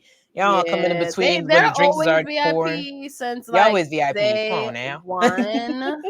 We love them. So what it would get your podcast? Why should we give TNA the 5? What did you love most about it? Did you watch it back in the day? What was like the wildest moments? I want to get into some of those wild moments because I know a lot of TNA, like that part of it, like that AJ Styles shirt. I want to know about some of the wild shit. So it's funny because when AJ Lee was having a triangle, having a controversy with John Cena getting caught in the elevator, AJ Styles was going through the same thing with Dixie Carter. And what's the name? And who caught up? Somebody gotta remind me in the chat who was trying to get on his case to get him fired and get him busted. I forgot who was the one always. No. I think it was Bobby Roode. I have to check. I gotta go back. But at the same time, with AJ Lee, when Vicky Guerrero was trying to get on AJ Lee's case to get her fired from being like general manager or whatever, and she had to step down because she liked John Cena, but then she ain't like John Cena, but it turned out to be a ploy, and she ended up turning on John Cena and helped the whole thing, right? Dixie Carter and AJ Styles was secretly meeting each other. Yes, honey, we're talking about backstage meetings, talking on the low, giving a little rendezvous, giving us a little Ron Isles, your contagious touch me, baby. Like they was onto some, and they wanted it to come out so badly, and that's because what's his name wanted Dixie Carter to step down. And at the same time, though, AJ wasn't helping because AJ was making it seem like it's innocent. You're trying to get me in trouble. And at one point, he was like, "Damn, it seems like everybody's getting caught in the elevator if your name is AJ." Ooh, spicy. Yeah, they would take their shots. They would take their little shots because, mind you, that whole storyline started before AJ. The whole thing started WWE. There was another one, and God forgive me, I wouldn't talk about Hogan on the show, but I don't know. And then this is the savageness. We gotta give Bubba Ray Dudley his flowers, because at one point, good. One point he had faked gotten with Brooke Hogan to get under Hulk Hogan's skin. That was funny though, and that lasted a month. Oh, remember Aces and Eights? Was that still? Yes. So that was Aces and Eights. That was Sons before of Anarchy. 2007. Sons of Anarchy. When Sons of Anarchy was like the hottest show. Because it was right off of were Spike and FX the same family? I'm not sure. It's possible. You know what else they used to have? They had JWoww fighting Homegirl that was like a Jersey Shore gimmick. And she really got in the ring. Her and Angelina and Ronnie from Jersey Shore had really like had full-on matches with them. I think it was like a play off because Snooki had gotten the match at WrestleMania. Yeah, you're right. So they did that. I don't know why, but they did that. This article I found is funny. The weirdest TNA celebrities. I forgot Chris Rock. Chris Rock. That is an achievement. No, he was definitely I also think about like I want to hear some other ones too. The It's way in the the chat. before Yeah, Jay the Wild for Angela, for Jay Jersey Shore. Yep. yes, Pac-Man. It is a lot. There's so many to unpack. Like Matt Hardy being his elite era. Listen, they gave him his little. He had his moment because he knew he wasn't gonna get. Oh my god, the moment that and somebody brought this up and they sent me the meme. I'm glad they said it because Homeboy getting fired for having beef for everybody. I don't know who decided Jeff can get on TV zoned out the way he was zoned out to the point where Sting had to stop wrestling him. But I don't even know think who it cut them a lasted check, that but they should never long. got a I check. think Eric Bishop ended up having to come out like, that is one episode. Sting had to stop the match. I absolutely listened to. Did you see the clip though? Yes, I did. It's No, bad. talking to the MP. Oh yeah, absolutely. Yeah, because like bad. I remember the internet going crazy that night. This is early Twitter, so yeah, I remember, or maybe it was Facebook, but I remember everybody was like, "Yo, what just happened?"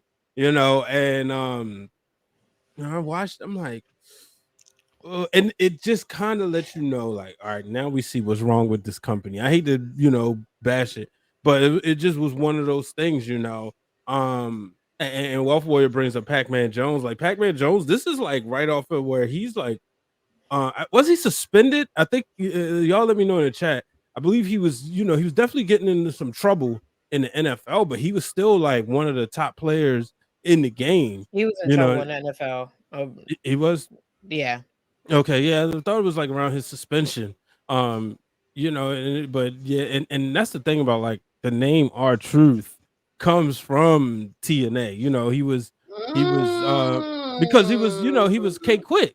Yeah. And we talk about if say Mercedes would come back, would she be Mercedes or would she be Sasha Banks? But yeah, R-Truth was he was K-Quick, and then to come back as Ron, he was there as Ron the Truth Killings. And I'll say, like, learning that he was a black NWA heavyweight champion, again, shout out to Jeff Jarrett and the having that relationship with the NWA and being able to give us that moment, because we was the first probably since Bobo Brazil, who is recognized and not recognized and all that. So, but yeah, Ron the Truth Killers, and he wasn't like funny. He was like one of them serious characters. Really? I can't even imagine that low key. Right. It funny. That's why it was like we're seeing him now. I was like, oh, okay, it's different. He was more a less comical version of the Little Jimmy version of R-Truth. When he was like a heel and he was mad, it was still like, all right, bro, we get it, but we not taking you seriously. But we gonna ride with you. I remember that time people wanted to put the belt on Truth, and I'm okay.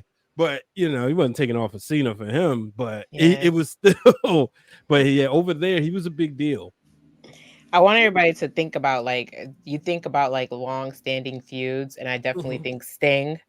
I think of the first time I ever watched a clip of Victory Road, their pay-per-view, and I think I'm like, yo, I didn't realize how long, how much beef him and Jeff Jarrett kind of elongated out throughout the years, which is why a lot of people I remember a friend of mine being excited about me going to Full Gear when all three of us went because he had heard that Jeff Jarrett had returned and Sting was gonna fight, and he was like, yo, I'm showing my age right now, but when I watched them wrestle, it was like watching the Rock and Stone Cold feud, but it had been that long. It had been going on for remember when I told you he had gotten involved in Jeff Jarrett and Karen Jarrett business to the point where he was like, y'all pissed me off, but get you fired. Like, y'all, I'm gonna make sure people whoop your ass enough to get y'all fired or put stipulations on this match so that y'all get fired. They have been fighting since then. This was 2005. Oh my gosh. And the angle I'm talking about is early 2000. I want to say 2015. Oh, okay. Yeah. I want to say 11. No. You're right. It's 11. Okay. So from 2005 and 2011, you still end up having beef with somebody. Guess what that's called? Long-term booking. let me confess something. 2011, I had, or maybe it was 2012. I had really considered. Glad I didn't. I considered driving to Philadelphia to see Sting versus Hogan when they had a match. When they had that match? Mm-hmm. I thought about it. Glad I didn't. The match wasn't that great. But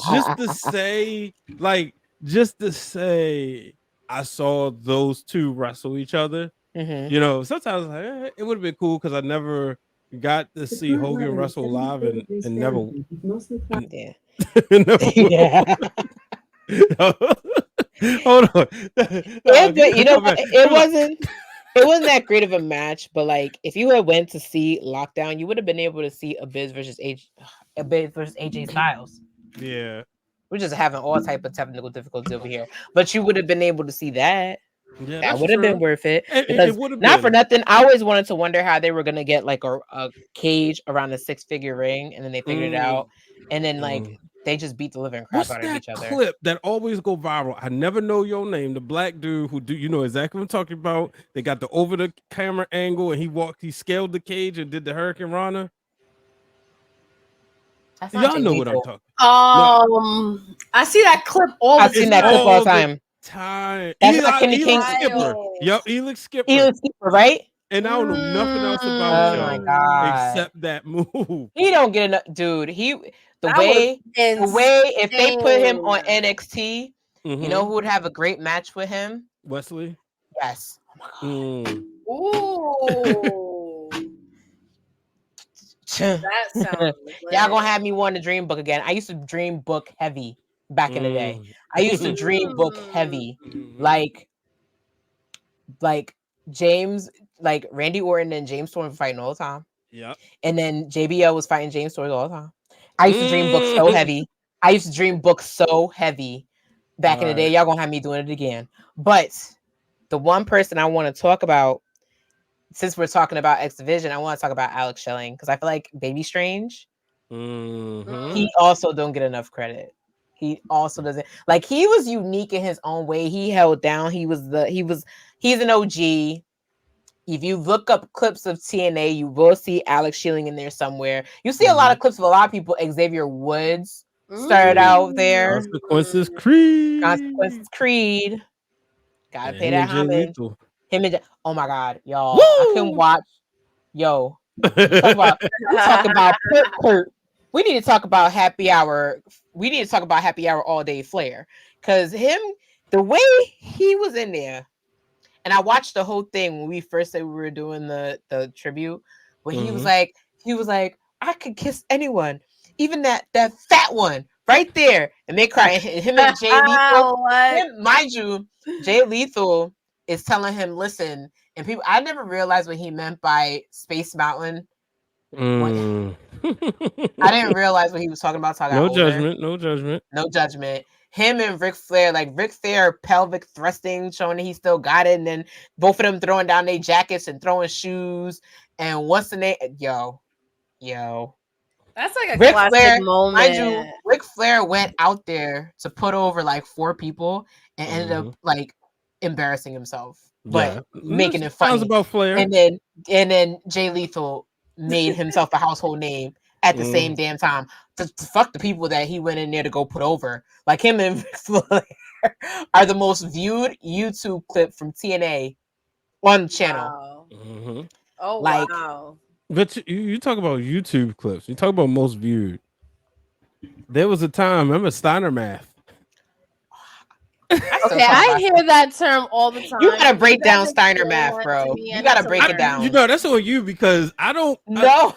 I know he was calculating his chances of winning the match. It was like a triple threat or a fatal 4-way match. We're Googling Steiner Math. But he was like, if I do this and I do, and here's the thing, Scott Steiner's a real mathematician. He's like a real math whiz. There's a YouTube. Okay, so look up Steiner Math. The most infamous promo is from May of 2028. That's when, and it says breaking down the math from Scott Steiner's promo, and it's basically, I'm trying to get it. It says, then you take my 75% chance of winning plus 66 and 2/3% of me winning, means I got a 141% chance of winning. Yo, Steiner is wild. And then how the here's the hell you get to 141? Well, guess what? I found a YouTube video of somebody saying he shortened himself. He did. So yeah, so he I'm looking at it now. Yeah, the guy broke it down and said he actually has a more chance to win the match. They say he shortened he shortened himself when he was talking about Samoa Joe beating him, because Samoa Joe could have beat him by a lot more. Because it was like, when you look at so if y'all remember when Impact was on Twitch a few years ago, like right before, maybe during the pandemic, they would you could watch it on Twitch. That was one of the reasons why I had first got a Twitch channel. So I was like, all right, I'm gonna try to give it a chance. I'm gonna watch it. And every time they would go to commercial break, they would show that promo like 3 times throughout a 2-hour show. I'm done. And I can't even deal. Yeah, and we talked about this here before. Like, if y'all got like Pluto or like Samsung TV, if you have Pluto, they have a full channel and they just show and they go through all the Slammiversaries. They show Lockdown at one point. They show like a whole bunch of it. It's just like it was a refreshing good time, because let's be real. Like it. John Cena was on like his 11th title win. Randy Orton was like putting people bald. It wasn't as if it wasn't a lot going on, especially like if you were a woman watching wrestling and you were tired of like mud fights and stuff, unless you were into that type of thing.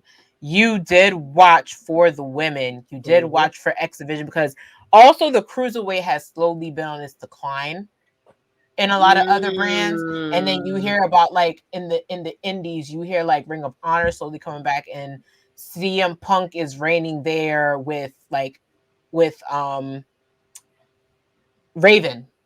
Yeah, I was about to say, because who was also, and he also had like in the indie indie circuit, he was having like his best out of 7 with Chris Hero, which I know is a name that people don't get to hear a lot often these days. Like those type of things.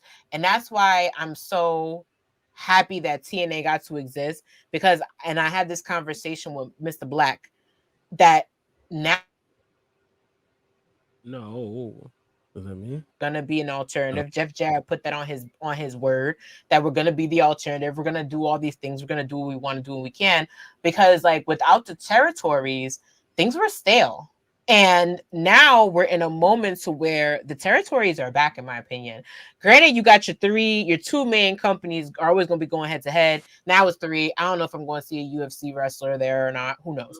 But you have 2 major companies neck and neck with each other. But when people are tired of them, what my like uncles, for example, had the advantage of, you turned on like channel 287 if you were living in North Carolina, and there was Smoky Mountain Wrestling. We now have that alternative to where there's Impact, there's Shimmer, and all these. When TNA was there, these companies started coming back up. Shimmer started coming back up. New Japan Pro Wrestling started getting televised in small places. You had a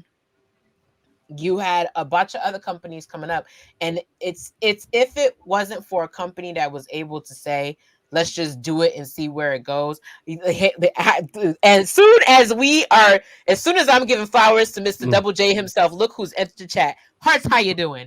Anyway.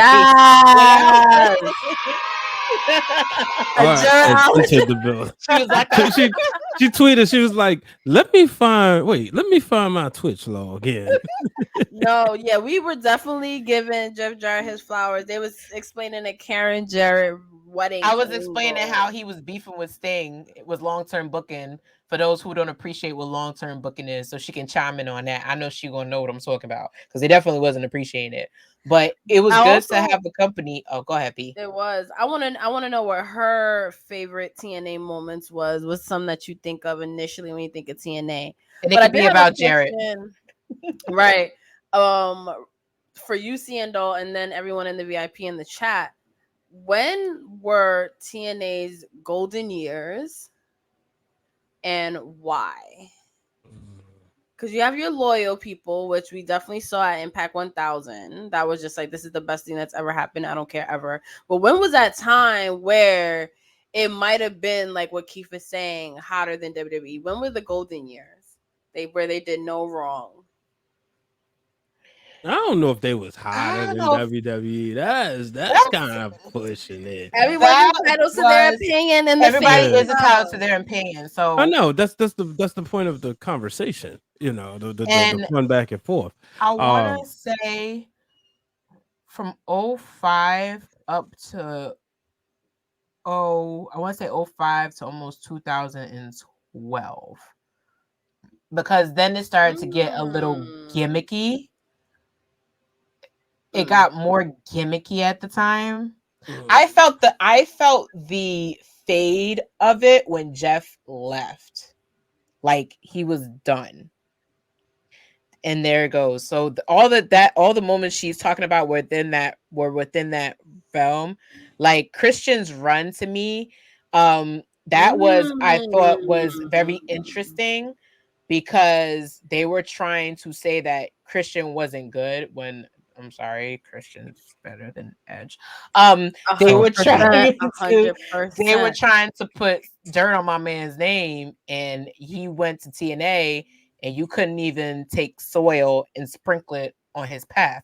So that's in that moment, but I don't know if anybody feels the same way. When he left, the void was there. I was gonna go there with Christian. Okay. The point when Christian was there and he showed up because it was like, okay, you got to take him more serious because at that point in WWE he became a weasel, but then he comes up there, shows up, uber babyface. Yeah, like he was sitting up there running around. It was just but when by that time, like he was just like not a bad heel, but annoying. You know what I mean? So he shows up to Impact or TNA, and then it's like, oh snap, he's a big deal, and he was treated like a big deal, and easier for us to make our point. Like Christian's better than Edge, right? Then I think the biggest part was Kurt Angle. Here's a guy who was on top during like at one point he was the champion during a time of the Attitude Era. Rock, Austin, Undertaker, Triple H, and Mankind, but Kurt Angle's on top, and now he comes over there. It's like, oh wait, it felt like it could have been a shift in the. I put it like this: if they had Tony Khan money and the network that Tony Khan is on, it could have been a real life shift. It could have felt like it, I should say. You know what I mean? Because when Kurt Angle went over there, it was a big deal. So I felt like that was at a time where it felt like, oh, because then the excitement was Kurt Angle and Samoa Joe immediately. Because Samoa Joe was like undefeated. And, it's like, he was like this, almost like Goldberg, but not quite. But he was not still quite like, there yet. They didn't rush him, and it felt like, wait, now he about to go against, like, he about to get a real challenger. I just don't think, like, I understand like the PG era. I think and I'll say this as far as what Keith was saying, I think it was more so. I wouldn't say hotter. I would say it was a place for like wrestling fans that want something like that. At that point, it was more for them, more for the like pure wrestling fans that don't want the gimmicks. If you want, WWE was always like the top of sports entertainment. It was some parts where it was bland, and that's why I call like a lot of that the forgettable era. But even with that point, there was still some good parts to the PG era. But TNA was definitely hitting it out of the park. It was just unfortunate that they didn't have like really the network to really showcase them. Because it wasn't like Spike didn't have that open, like Spike pretty much catered. But like I said, it's in a draw of who they threw, to me, really good pay-per-views too. Like they had a stacked card, and it's like, and Hart put exactly where I was going with it. Hart, it's too many cooks in the goddamn kitchen. Ain't nobody making sure the food temperature's right. Nobody's making sure the food's actually going out the way it should have. Like, it's too many. Everybody want to be a cook. Don't nobody want to run the line. Don't nobody want to wash the dishes when the plates come back. Don't nobody want to take the food and make sure the ticket. Like, it's too many. And it's a lot of default what happens with a lot of companies. And like, I feel like and I give Jeff Jarrett this. It was his baby, and he did well. I can have this company and do everything, but I'm only gonna allow you to step on me and be like, "Well, this worked for me, so I'm gonna do this before I go. I'm done." And that's where I think you felt it. I remember watching Jade, and if you know who Jade is in TNA, that means you're a real wrestling fan. When she started coming up in there, it was a lot. It was a lot of, okay, fine. They finally got the hype around her. You know, even if she doesn't succeed here, she'll see all around the world. I got to see her in the Indies match at that point, and then you get her in I thought she was WWE. Impact. No, she started having matches there around 2016. See, TNA Impact didn't become a thing until like late 2017. I want to say. Okay. Yeah, that too. That part. Cause y'all, what was on Spike? Was it Smack? No, it wasn't SmackDown. It was Raw. Raw. That's when Raw they and WWE. Heat and all those other shows, right? Like Velocity and stuff. Every network uses wrestling to kick off ratings, and then act confused talk about when it. You they see, question, like when they think about wrestling popularity. It's like you see them talking about putting WWE on the Disney network. Talk about it until they get tired of it. But I digress. I felt that when I was watching it, it was definitely between the years of 2007.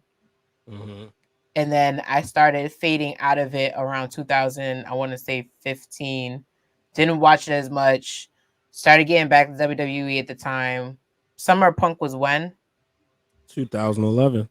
So yeah, I was back and forth between the two, and it just seemed like TNA was trying to hang on by his thread.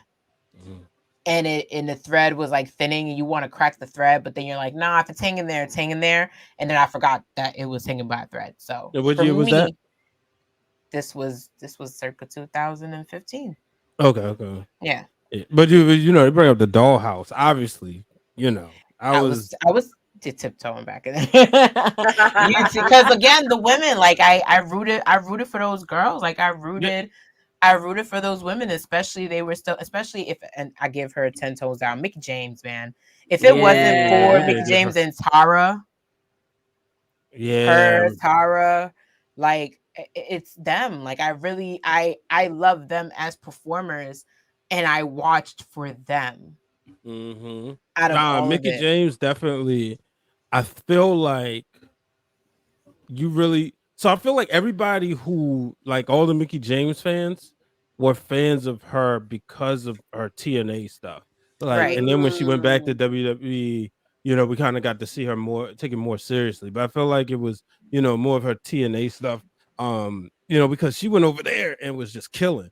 Yeah. You know, and like I said, you know, and like especially with the dollhouse. I mean, obviously, this is at that time. This is during my WSU days when they were over there. So of course, like being able to like work with them and then watch them like, you know, build that chemistry and then go in, you know, do what they was doing in TNA, to see Jade transition from Mia Yim on the Indies to becoming Jade, and watching her, you know, I remember talking to her. The interview's out there somewhere. I think it's on the Fox Sports 1340 channel. It might be on the Wrestling Around channel. But I talked to her like shortly after she had became the champion, and I said, like, you know, what was it like? And you know, she was like, the first getting that call from her dad, and he said, like, everything you work for, you know. And that's the type of stuff when you watch somebody. I remember when I first started watching her in the end of 2010 and into 2011, and the Ring of Honor days, and watching her with Prince Nana, and watching her, and so it wasn't like a thing. It was like, oh, it's just TNA, you know what I mean? Like, no, it was a big deal. You know, same thing when what's his name, the dude from the LWO, but when he was the X Division champion, the Zima Ion, you know, was it Jaquan Wild? I think his name is. I didn't realize it was him because his character, he like just looks different, you know. But even just watching, you know, a lot of people like Eric Young, you know, Eric Young when he was in WWE, he was like, yo, he was killing it in TNA. You know, at one point, it is funny because there was that period, and I think this is the period where you stopped really watching as heavy Seindole when you was holding on. When it felt like they was trying to mimic WWE too much. That's what, and that's Like, you remember when Eric Young became champion after Daniel Bryan became champion, right? Yeah, and if like you they looked try at to give Eric you. Young, he had the same look. You know, short guy, long hair, beard. It's like, And bro, you know what's really? funny? I always thought it was funny because, like, right after his TNA run, where did he end up? Yeah. And Yeah, I he always was on thought Raw. I was like, yo. And then I even talked about the whole AJ Lee getting involved with John, and then AJ Styles getting involved with Carter. Like, what are we doing? Like, we were supposed to just be wrestling, like, and then like you had like AJ Styles and you had Bobby Roode and James Storm were a tag team and they were close. And the same thing happened with JTG at the same time. They had backstabs one. I'm like, what are we doing? Like, are y'all watching each other? And you're like, okay, you're gonna do this because they're doing it. No, we're gonna do this because we're doing it. No, like, and that's where I feel like, again, like Hart said, it was too many cooks in the kitchen. Somebody said, let's bake a souffle. Another person said, let's carve out some ice cream. And it just got messed up. Like, it just was too much. And I think about, like, my bad. I was on Those Wrestling Girls Twitter and I saw Bianca Montez and CJ Perry in the same shot at New York Fashion Week. In New York Fashion Week, you think about all one this time stuff. for them. One time. You think about all the innovative things that TNA created. Had they just left it at their own innovation, it would still be here today. And I'm gonna say it again. Left it to having, if you wanted to have what type of what type of ring you wanted, left it alone. If you they had barbed wire around that one time. Remember when Sabu and Abyss had a match and it was like all barbed wire around the ring? Ugh. Yeah, this was early TNA. They had that. They had that. Like, they had their own thing going. And it's just like, if you don't appreciate the uniqueness that you have, you're not going to appreciate it until it's gone. And I feel like that's what happened with TNA. I can't appreciate TNA, I mean, as much as I want to because it's gone. And I watch Impact and I'm like, okay, it's still a place where new talent can thrive. Because look at the new talent they have there now. I like what they have there now, but it's just like, again, the golden years. Nobody will understand that. It was literally WWE's, like, it was a competition. Like, you know how Tony Khan's always like begging for Vince to just mention AEW, and instead in that documentary, Triple H was like, "Well, when Cody left for that other promotion, and he's probably having a hissy fit." Like, yeah, it was a lot of that. Literally. When Punk did the pipe bomb, he wouldn't mention them. Did the pipe bomb and mention them? I know he didn't. He didn't mention. No, and then everybody remember. Everybody was saying they was probably sitting there going, "Please mention us, please mention us." But remember, Punk also started in TNA, in NWA TNA. Yeah, everyone did. So, like, and rest in peace to Daphne, because Daphne was one of the original Knockouts too that didn't get her chance in the promotion, but got a chance there. Like, it's just, if they have, it was a beautiful product to me. It was just something that was like, all right, again, this is stale. I like this though. I like that women are having promos longer than they're having matches, and their matches are not squat matches, and you know, they're back and forth. Like, they're like a big money fight for somebody felt like a big money fight for the women also. So it just, but you know what, understanding how, like, unfortunately, how like sometimes wrestlers work. You know, they find out this like new promoter, the new promoter. Oh, it's funny. Carter. I'm actually watching when Christian showed up. See, that was a moment. That was that, yeah. And they called them the peeps. Yeah, you know, and you think back, like, you look at like, okay, here comes, you know, they talk like, yo, you can go get some money over there, you know, and I think that's what happened when Dixie Carter became, you know, president and started running stuff, and everybody used to always talk about like her father giving her this money and this, that, and ever. She's running into the ground. And Jim Ross talked about in his book Under the Black Hat that, you know, he had an opportunity to go there, but she didn't want to do what he wanted, which was, all right, fire all the old heads, you know, because I think maybe Mick Foley said it too. No, I don't think it was, but I know Jim Ross said he felt like she was being taken advantage of. You know, because it was like, well, she don't know wrestling, so we can say XYZ. You know, and then there was, if you remember too, there was always the conspiracy theorists that thought Hogan and Vince was in cahoots trying to take it down. Trying to take it down. I remember that. That was like a big. No, you know what was funny? Somebody at some point said it was somebody who knew somebody in WWE that worked in TNA that was that masked account that was leaking all the pay-per-view results. To the point where like they had a Twitter account. They were literally releasing the results of the pay-per-view. And at one point somebody said it was Punk trying to get ahead because he had quit. And then there's somebody saying that somebody was still talking to somebody in WWE or somebody in TNA that knew somebody and was leaking the results. And I'm like, dude. Because here's the thing you gotta remember too, at that time, WWE, while it was successful, right, their financial pivot really hit another level post WWE Network.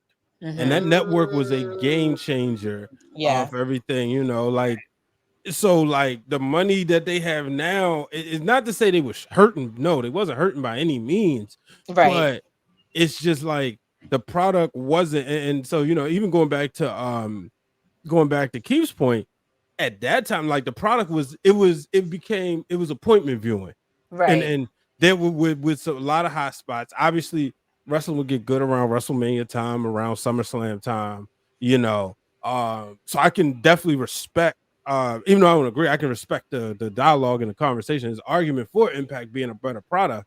You know, it was definitely something to like take seriously. You know, but by 2012, 2013, it's like, all right, y'all just whatever. Now y'all just trying to like really compete. And that's why I think I like the most when All In first happened, right? It wasn't them trying to compete with anybody, but trying to make sure the wrestling fans had real wrestling to watch. And that's why a lot of people to this day gravitate towards the brand. But then you get a lot of people in certain people's heads. I think there's people in his head that are like, you need to do more like this and this and this, because this is what makes your admire competition more successful. And that's when you start to lose the juice. I think that's what happened with TNA. I think that for someone like, and I could look at Jeff Jarrett and just think like, listen, I've been around. I'm gonna tell you, this shit don't work. This shit don't work. This shit don't work. This shit don't work. This don't work. This don't work. This don't do that. No, hold on. They watching. Somebody watching. Because they posted 3 minutes. So earlier today, 5 hours ago, they posted the Steiner Math video. 3 minutes ago, it says, usually we haven't posted the video early. Wait. Usually we haven't already posted the video earlier in the day. Okay, somebody don't have good grammar. But yeah, they watch it. They heard us talk about Steiner Math. Wow. What? They watch Fan Club. They have hashtag Tina. Look, we know how social media Can y'all tell Steiner that he was short-circuiting himself? Like, not for nothing, we know he know math, but he had more chance of winning. That's all I'm saying. Like, I'm just throwing that out in the cuspice. But that's crazy. Yeah. But again, I mean, I'm being real honest with you. You can't even fault Hogan, because Hogan was just being Hogan. Hogan was like Hogan was doing it for a check. Let's be really honest. Exactly. Here. And then you get the advantage of him. Hello. You get the advantage of like you get to bring your daughter in here. After the everybody was show. Like Hart said, everybody was really in it for themselves because they saw themselves on a company, knowing that how many machines run WWE, there weren't the same level of machines in TNA. So everybody was trying to get that open window for themselves. And I think Austin Aries kind of tried to say that at one point, but he also was in a point of like, I don't want to get to WWE and start like burying the other company because Lord knows what's going to happen. But he also said some stuff like that along the line. No, you're right. You're right. And then Christian, and then, yeah, they definitely did do Daphne dirty because I didn't forget about that either. But a lot of stuff that was going on with that. And then with Christian was there. Mind you, Christian was at the height and the pinnacle. And he goes back to WWE and starts voicing backstage that TNA is not what it's cracked up to be. So that didn't help either. Yeah. That didn't help at all. Because a lot of talent, like for your talent in WWE to get to the point where they're looking at people that have had years of success in WWE go to TNA, and they're Mhm. getting the Black spotlight Thought. on the camera. They're getting their time on TV. And if for somebody to come up and be like, don't do it, it's not worth it, that says a lot too. That doesn't help your MO. That And doesn't now, help at all. oh, no, we're gonna own this. What you call it did math too, but we're gonna own this one. Apparently MJF did it. But think MJF is everybody just a was man. He inspired doesn't. by something like. Yep. Because the AEW is live, so I'm just saying, you know, somebody they be watching. Invite us to a show. Damn it. Anyway. Yeah, I'm But definitely trying to go to the next Impact. and shout out to them going. They're at the LA Forum for Full Gear. That's awesome. Like literally a week before Survivor Series. I dig it. Yeah, fact. WWE trying to play Newark now because they're like, that promotion is throwing Prudential shows. We ain't going back over there. But I feel it. Shout out to anybody who's going to Grand Slam too. Yeah. How about that? You know, yeah. How about that? But who was your if you had to pick an all-time favorite that was from TNA, and it could be somebody that came or moved in, but like who had your all-time favorite run? I should say. You know, it could be somebody who did go to WWE or not, somebody who came from WWE or not. You know, but who would you say was your favorite? I really enjoyed watching Bobby Roode. I'm just like, I don't care what anyone thinks. That's a good pick. I really liked watching Bobby Roode. When I heard he was like, I watched him and he kind of like sold on the mic. He was, you could be sympathetic with him. He was a dick at one point. He was a dick for the longest point. He was he could be in a tag team. He could be in a single. He just literally was one of the interesting people to watch. And it was like, I wasn't so much into AJ Styles, like I said, even though they try to push me to make me like him. I'm like, you're not gonna make me like him. Like, there's another guy like him. His name is.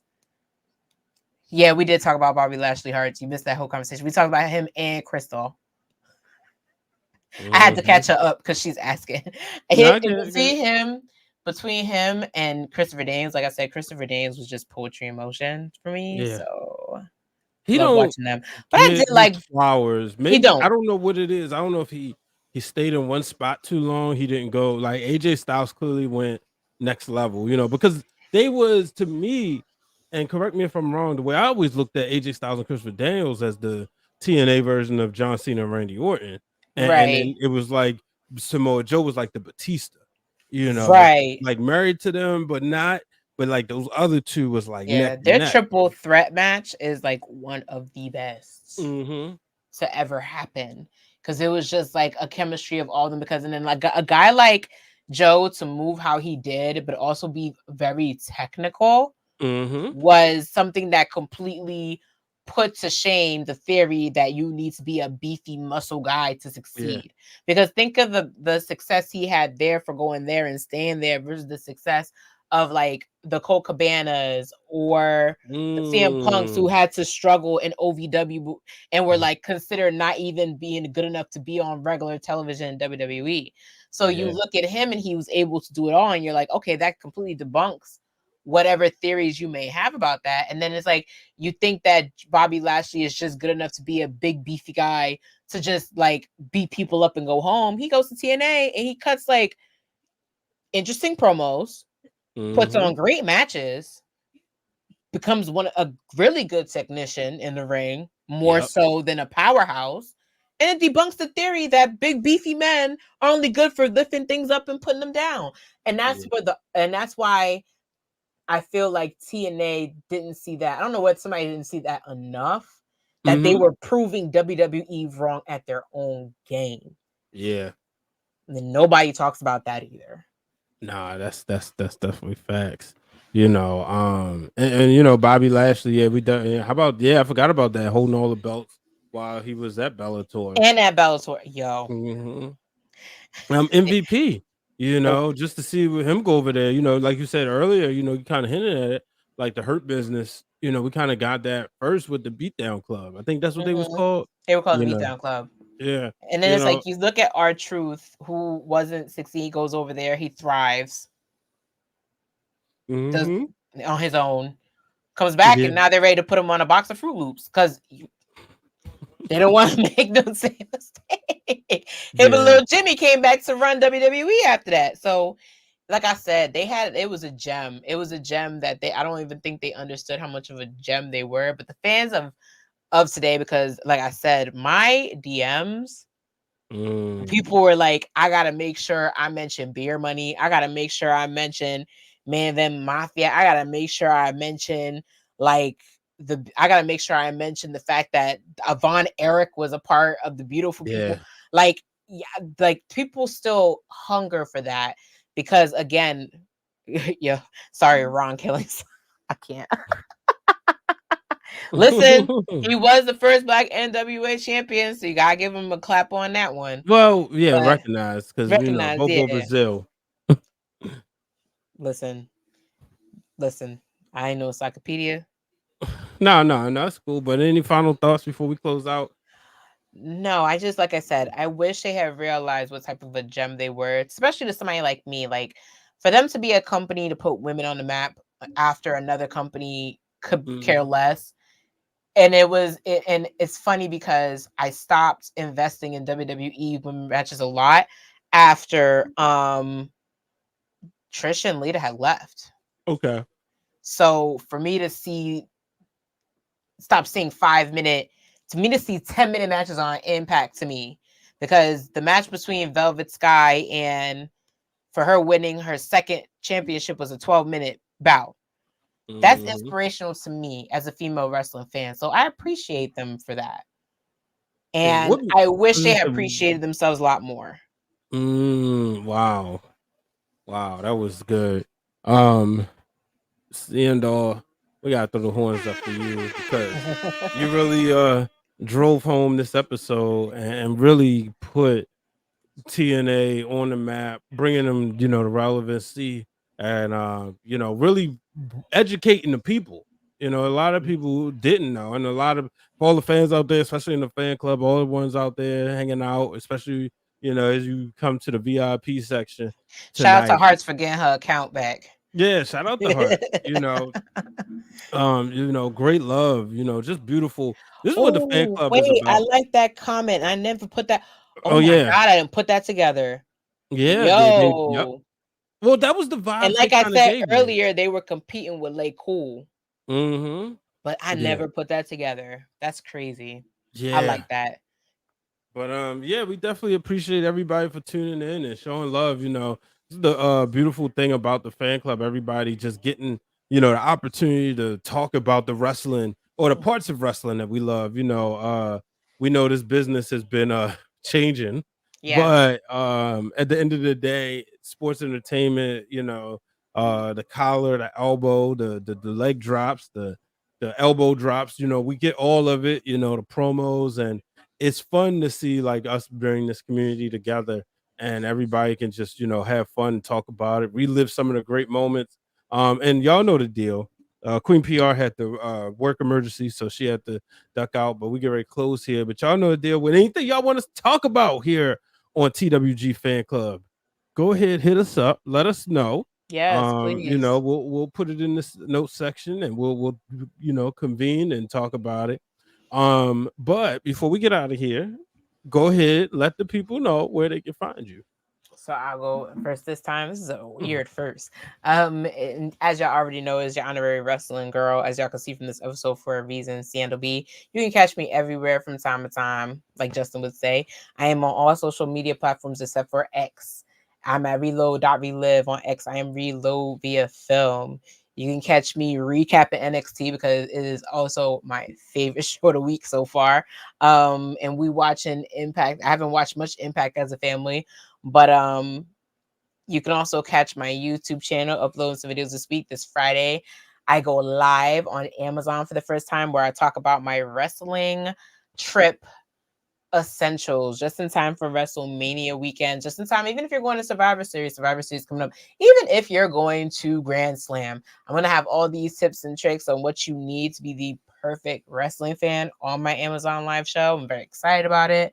And if not, when you're not seeing me wash my face or talk a whole bunch of crap about how much weird stuff is going on with this merger. You can catch me here every Wednesday on the fan club with the 3 best friends that anybody can have. Shout out to Queen PR for letting me be on this space, and shout out to it's Justin Rich, who I know he also is dealing with some personal stuff right now. But I know if he was on here, we would have had a riot. This would have been a 4-hour show.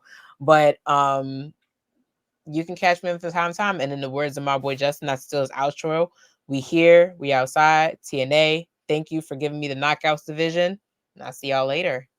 All right. I just want to bring up real quick, Laugh Not Famous comment. The TNA video game, we talked about it a little bit earlier. I had it briefly.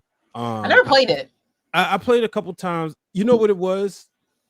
Let me see who made it, because I feel like it's funny because I've been collecting some of the old games again.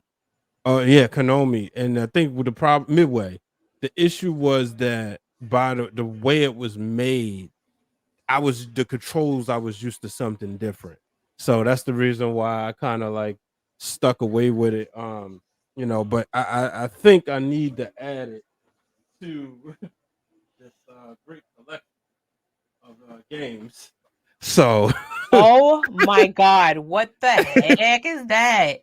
It's the game collection. That looks like me and my Super Smash Bros collection. Oh my god. This is all the PlayStation games. I haven't heard PlayStation without a PS something or PS5 or a PS4. What the heck is that?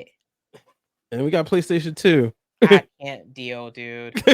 Of course. But I played one of all the greatest those games ever made. That Raw vs. SmackDown was my life. Nah, yo. This one. Here Comes the Pain. Oh my god. But dude, my favorite, actually, I kind of liked Shut Your Mouth more. What made you like Shut Your Mouth more? I don't, the roster. Okay. Because it was more, it was like that 2002 roster. Hold on. Yeah, my bad. It's the like the last part. Let's get out of here so I can either scream or be upset. But that 2002 roster itself was something else. Like it just because it was like the merger, the Attitude Era, the Ruthless Aggression Era, right, and everything. So, but y'all can find me at Brian H. Waters on all social media platforms. Tonight, tune in to the Wrestling Around Now podcast as God dang it.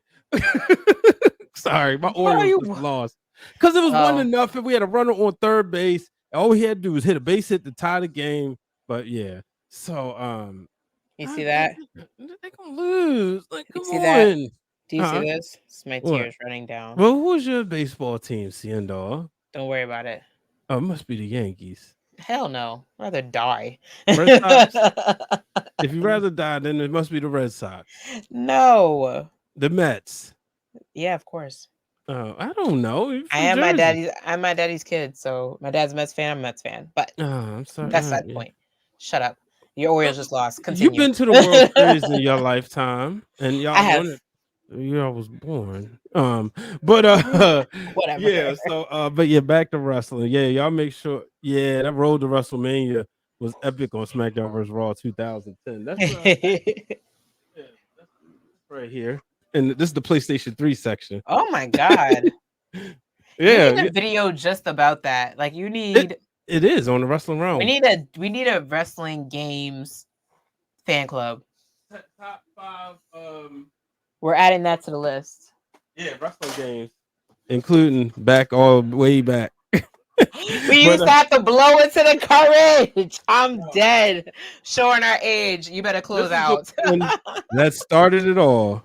WrestleMania. Look at it. Look, you see the that's original. Dude, see, this one I bought from the store later, and same with this one. But this is the game that like my grandfather and my mother. You know what a fun fact about those games were? I learned when I went to the National Game Museum in where? The National Game Museum. And you ain't. It's in Colorado. Oh, okay. And you were only meant to play those cartridge games for 45 minutes. Really? Yes. What? That's why when the systems would heat and those things would stop working and you just have to blow into them consistently, is because we were way over our playing limit. Well, this is the game that everybody seems to love. I'm more of a SmackDown 2, know your role, but these Nintendo 64 games are undefeated. But yeah, I did my top 5 video games. I'll plug that episode on the Wrestling Realm YouTube channel. That was in 2021. Me and the real Dwayne Allen did it, and at that time I hadn't had No Mercy. So there's a couple of hot takes, but I hadn't had No Mercy on there yet. For me, it was No Mercy. It was definitely on the Raw versus SmackDown. It was Here Comes the Pain. It was SmackDown 2. SmackDown 2 at some point. And then when 2K started coming up, I wasn't that into them. Because I like their storyboards. I'm a very big story mode person. So which one was it? I think it was this one, even though the game sucked. It had a career mode where, because it's like Women's Evolution, but basically you're like a wrestling couple, but they're like best friends, but they're not. They kind of make it where like they go on the road to WrestleMania, like they started off in training and then to the Hall of Fame and all that. I like that. I gotta then I'm gonna look into that. It's pretty cool. Now, Thomas, so I had this big plan. I know we're supposed to go home, but I had this big plan on this one to create the TWG universe. I was gonna create all of us. Do it and then tag Cornell. Shout out to Cornell. He's actually the content creator ambassador for 2K. He would have I think he would have a ball. That's the homie right there. I was gonna create all of us, and we was gonna be on the game, but it's very time consuming. So like last year, I created the kids, and they would always like use themselves, but like you could put, and I had me, Hugh, and Dwayne on the game.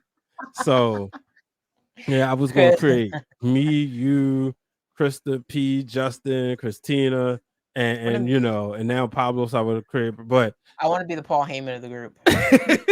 I gotta one day I have to like take time and sit down and do it. I was playing the AEW Fight Forever for like a couple weeks, but then I was like, okay. But I was still in the story mode there, and it's pretty cool.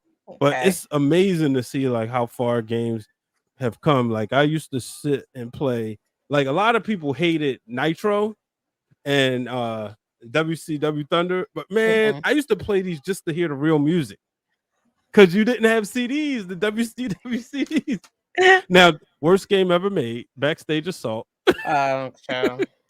We don't talk about Bruno, okay? Go ahead. Yeah. But yeah, a lot of these games I rebought a few years ago. That is nostalgia. Oh my God, such nostalgia. Look, one day we're going to have a game night. We're going to have a TWG exclusive TWG family trip.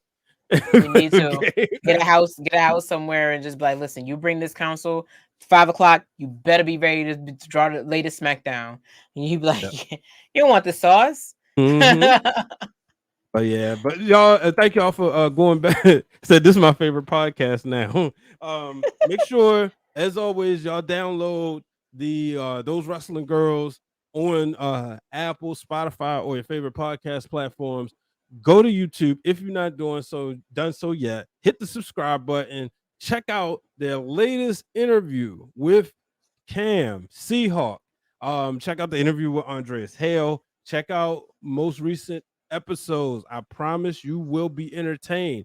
Go to Jobber Tears YouTube channel. Check out Queen PR and Seindole on Sir Wilkins Coffee Talks. I'm telling you, I watched it live and I had as they say on Cheap Heat, a great time with a couple of great people. And the show was very mage. But make sure y'all check that out. Check out this week's episode of Wednesday Worldwide on the Ringer podcast platforms. We got it. We talked about the Endeavor deal, whether because TKO want to make UFC fans, WWE fans, and WWE fans, UFC fans. Y'all let me know if that works. But we also talked about whether or not Bryan Danielson is being held back.